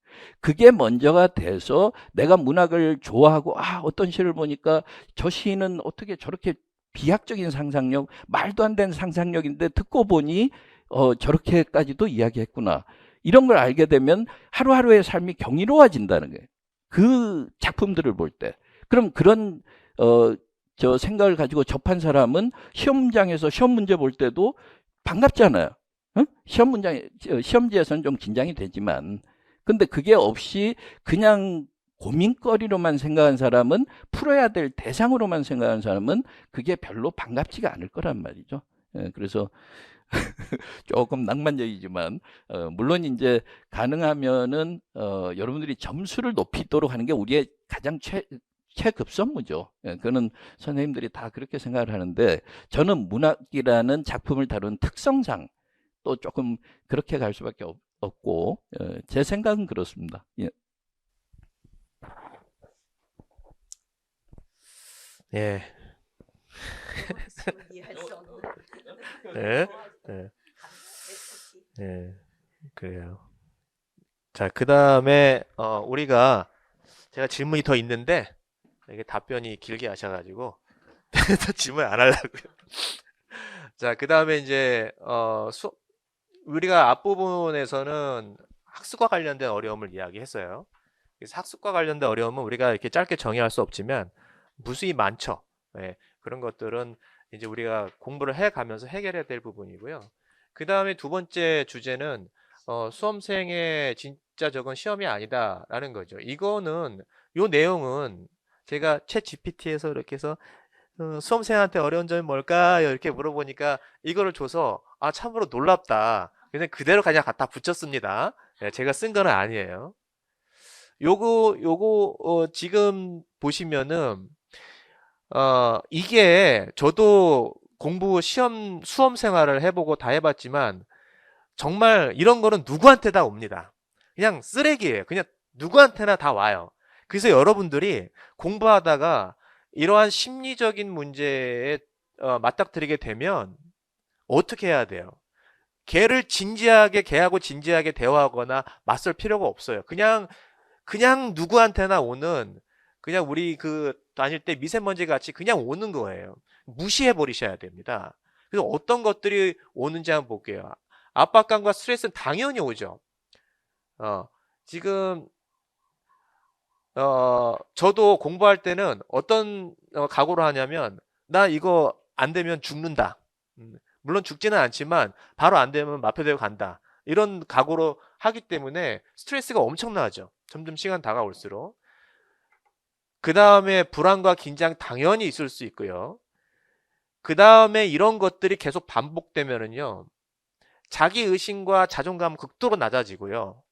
예, 쓰레기가 다가왔는데 그것을 쓰레기로 외면하는 것이 아니라 내가 쓰레기야 이렇게 이제 받아들이는 겁니다.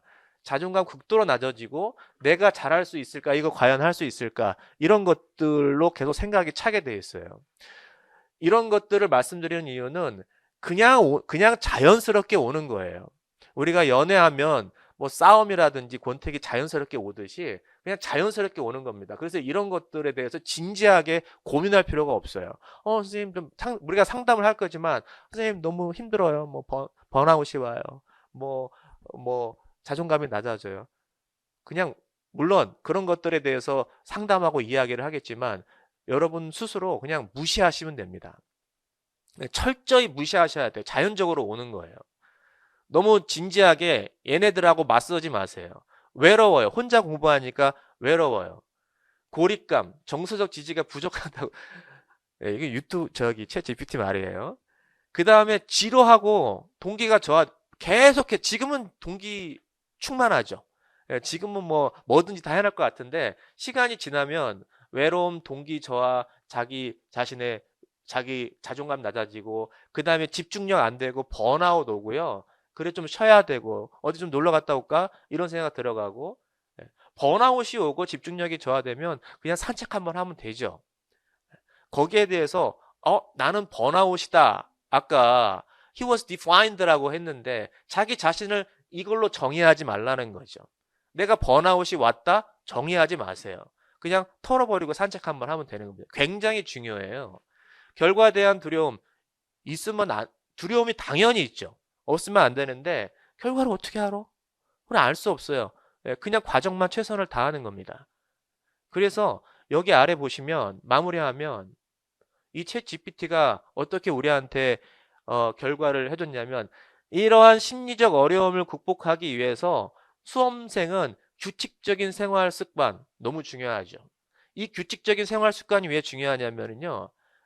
스님들을 생각하면 돼요. 우리가 도 닦는 사람처럼 생각하면 돼. 스님들이 뭐 아침 일찍 일어나서 똑같은 생활 반복하는 거예요. 집중하기 위해서. 규칙적인 생활 습관 중요하고요. 휴식 중요하고 하루에 막 17시간씩 공부할 거야. 필요 없죠. 너 몇 시간 공부했니? 10시간 공부했어. 그럼 난 14시간 할 거야. 다 필요 없어요. 그 다음에 긍정적인 마인드 당연히 있어야 되고 이게 여러분들이 해야 될 일이고요. 그 다음에 그리고 주변의 지지와 도움을 적극적으로 활용한다. 이 주변의 지지는 저희가 이제 해결해 줄 거예요. 그래서 여러분들은 스스로 규칙적인 생활 습관, 휴식, 긍정적인 마인드라는 건 이거 그냥 털어버리라는 얘기예요. 당연히 올 게 왔구나. 털어버리는 겁니다. 그걸 쌓고 있지 말고. 그래서 이렇게 해 주시고 우리한테 주변적인 지지와 도움을 적극적으로 활용해라. 그래서 저희가 이런 것들을 고려해서 이제 3번에 보시면은 우리 그 권윤수 선생님께서 말씀해 주신 건데 이 부분에 대해서 우리가 어떻게 해결책을 마련할 수 있을까? 100%는 아니겠지만 이것을 우리가 1년 과정을 통해서 여러분들한테 심리적으로 그 다음에 학습적으로 도움을 드려야겠다라는 생각에서 조금 빡세게 우리한테 빡세게 이렇게 해서 좀 짜봤습니다. 그래서 권영주 선생님께서 좀 말씀을 해드릴 겁니다.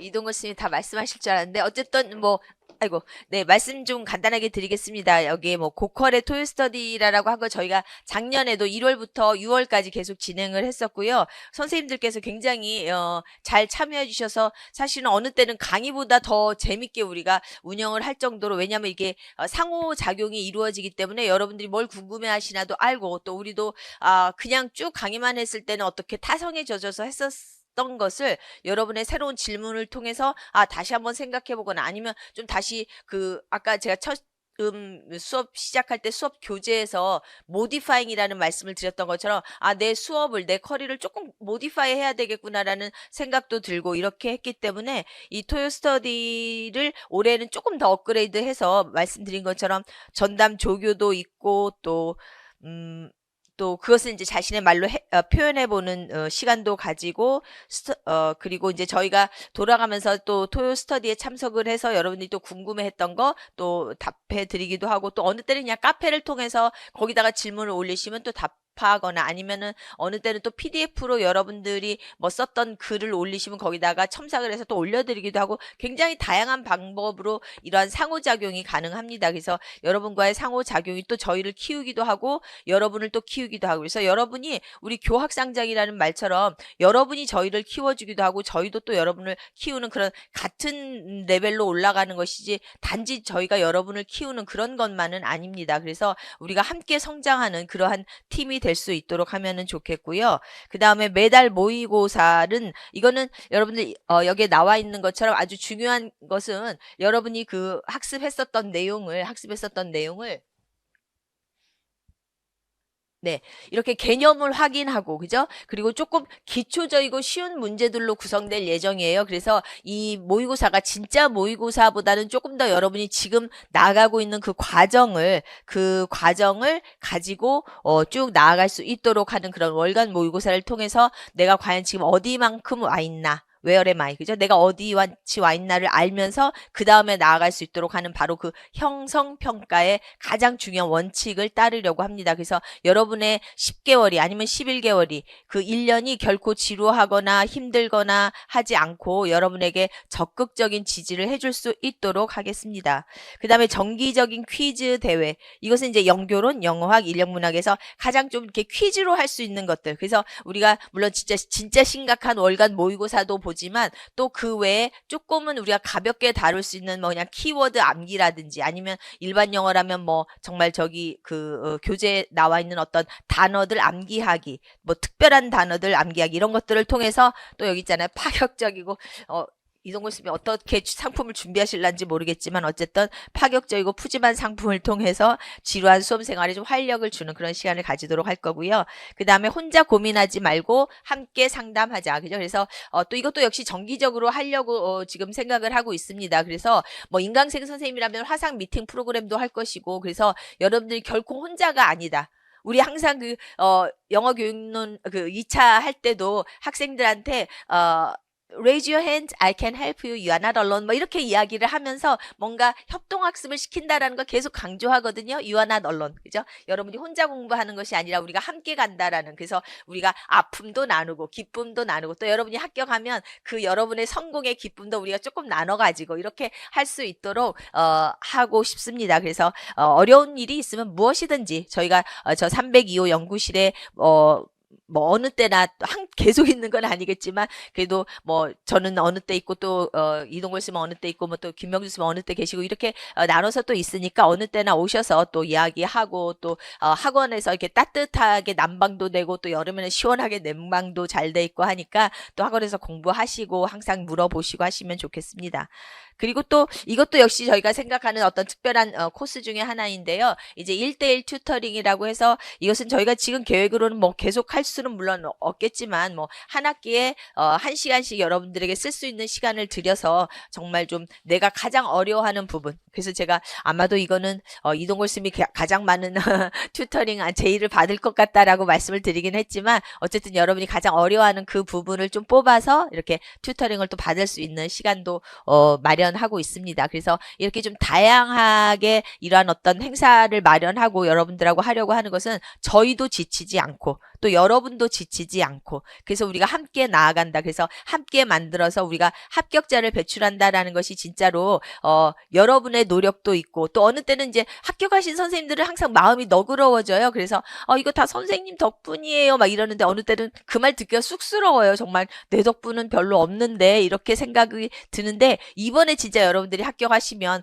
정말 내 덕분도 정말 한 10%는 있지 않을까 이런 마음이 있었으면 좋겠다라는 그런 마음으로 저희가 여러 여러 가지를 좀 준비해 보았습니다. 그래서 결코 1년이 쉽지 않은 기간이겠고 또 쉽지 않은 길이겠지만 이게 쉬운 길이라면은 여러분 뭐 누구나 그냥 금방 하고 아마 이렇게까지 여러분 노력하지 않을 거예요. 여러분은 지금도 충분히 능력 있는 사람들이라서 영어만 잘 가르치면 뭐 정말 학원들 나가서 뭐 금방 또 경제적인 어떤 수익도 오를 것이고 여러분들에게 정말 그 능력을 펼칠 수 있는 곳이 너무나 많은데도 불구하고 그 시간과 그 비용을 다 버리고 포기하고 이렇게 공부하신다라는 거는 엄청난 투자잖아요. 엄청난 희생이고 그죠? 그러니까 그만큼 이것이 어렵지만 좋은 길이다. 여러분의 정말 앞으로의 뭐 30년, 20년 아니면 뭐 더 긴 기간을 여러분의 인생을 좀 책임져 줄 수 있는 어떤 여러분의 직업을 가지는 것이고 세상에 이렇게 사실은 그 직장을 가져서 정말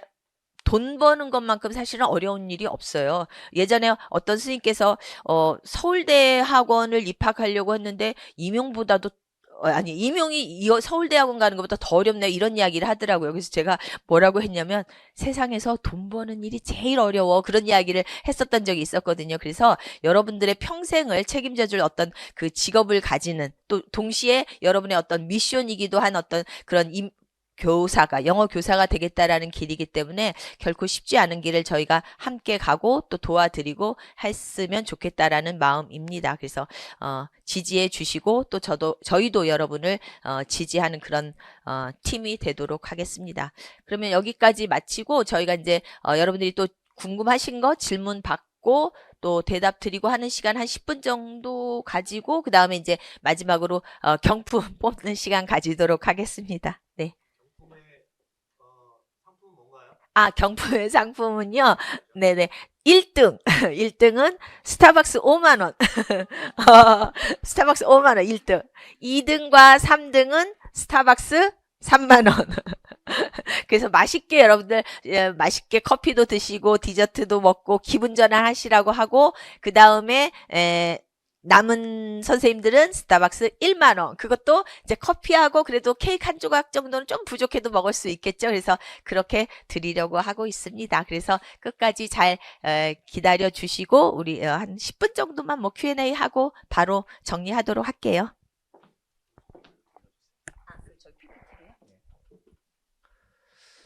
그러면 전체적으로 그다음 전체적으로 지금 Q&A 시간 한번 가져보도록 하겠습니다. 뭐 그냥 아무거나 괜찮습니다. 우리 한 10분 정도 하고 그렇게 진행할게요. 토요 스터디 시간은 우리가 올해 10시부터 5시까지 진행했어요. 그래서 그냥 토요일 온전히 다 스터디로 쓰자라는 그런 취지입니다. 그 토요 스터디 아까 좀 더 말씀을 드려야 되는데 토요 스터디는 정말 저희가 상당히 개입해서 만드는 거예요. 그냥 알아서들 공부해 그거 아닙니다.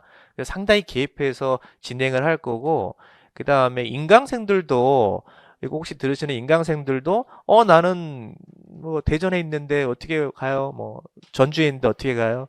일주일에 한 번은 올 수 있잖아. 일주일에 한 번 와가지고 같이 공부하고 그래서 유대감 가지고 그렇게 해서 공부하는 게 훨씬 도움이 될 겁니다.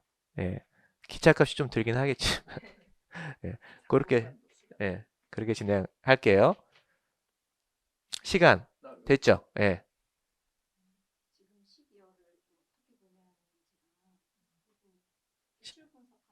음. 12월을 어떻게 보내야 될지와 기출 분석하는 게 어려우시다. 저는 무조건 독서. 12월은 남은 기간은 자기 삶을 돌아보고 그 다음에 독서. 그게 결국 문학 작품을 이해하는 데 도움이 되는 거니까 앞으로 여러분들이 책을 많이 읽어야 돼. 한국어로든 영어로든.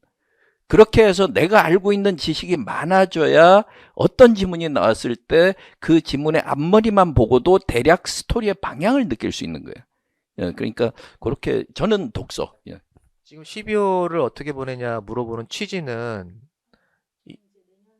내년 시험을 준비하는데 2차를 앞둔 그런 취지가 아니고 그거는 이제 그래서 이제 독서량을 좀 많이 늘리시고 그다음에 이제 기출 분석하는 게 힘들다고 이야기를 했는데 그래서 그거는 올해 시험 같은 경우도 그 매번 기출을 그 5, 6월 달에 할 필요가 없이 사실은 시험 직전 자기가 공부를 시작하기 전에 미리 기출을 분석을 해놓고 그다음에 방향을 설정한 다음에 그렇게 들어가는 게 맞아요. 예, 그러니까 그렇게 생각을 하시고 예, 잠깐만요.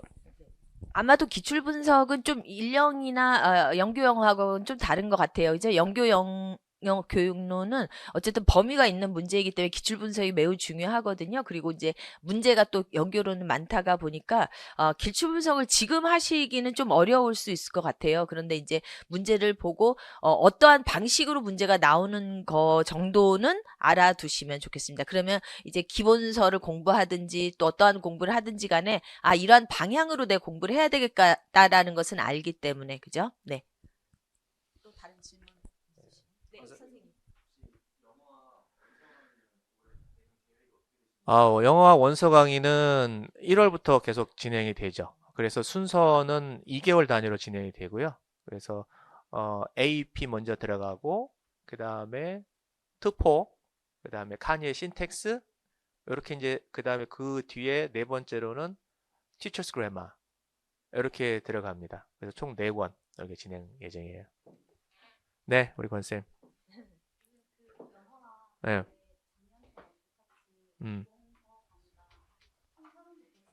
네네. 네, 통사론부터 진행하고 원서는 의문론 진행할 거예요. 마음에 안 들잖아. 왜 마음에 안 드는 거야? 음. 음. 음. 음. 음. 음. 근데 지금 그렇게 얘기하는 것은 기본 강의와 원서 특강이 필수가 아니죠. 기본 강의가 필수지. 원서 특강은 필수가 아니에요. 그러니까 지금 두 가지의 부담을 안고 가면은 힘들죠. 네, 그러니까 원서 특강보다는 기본 강의에 더 충실하고, 그 다음에 기본 강의에서 모든 걸 담아낼 수 있도록, 그러니까 필요한 사람은 원서 특강을 들을 수 있지만, 기본 강의에서 원서에 들어가 있는 모든 것이 들어가서 담아낼 수 있도록, 그렇게 강의를, 촘촘하게 진행할게요. 예, 그리고 또 그런 부분도 지금 다 계획이 돼 있으니까, 그렇게 하도록 하겠습니다. 어. 투포의 쉬운 버전은 아니고, 이 통사론의 기본 개념을 넘어서기가 힘들어하는 사람이 너무 많으니까, 그 부분을 완전, 그냥 응가하면서 볼 수 있을 정도의 그 표현으로 완전 쉽게 한글판으로 하려고 하는데, 그 언제는 이제 조금 이제, 예, 열심히 하겠습니다. 예. 시간상 일단은 Q&A는 끝내고 보고 네. 다음 단계. 자, 그러면은 우리 질문 또 있으세요? 질문 있으시면은 이거 끝나고 하고 공식적인 거는 여기서 마무리하도록 하고요.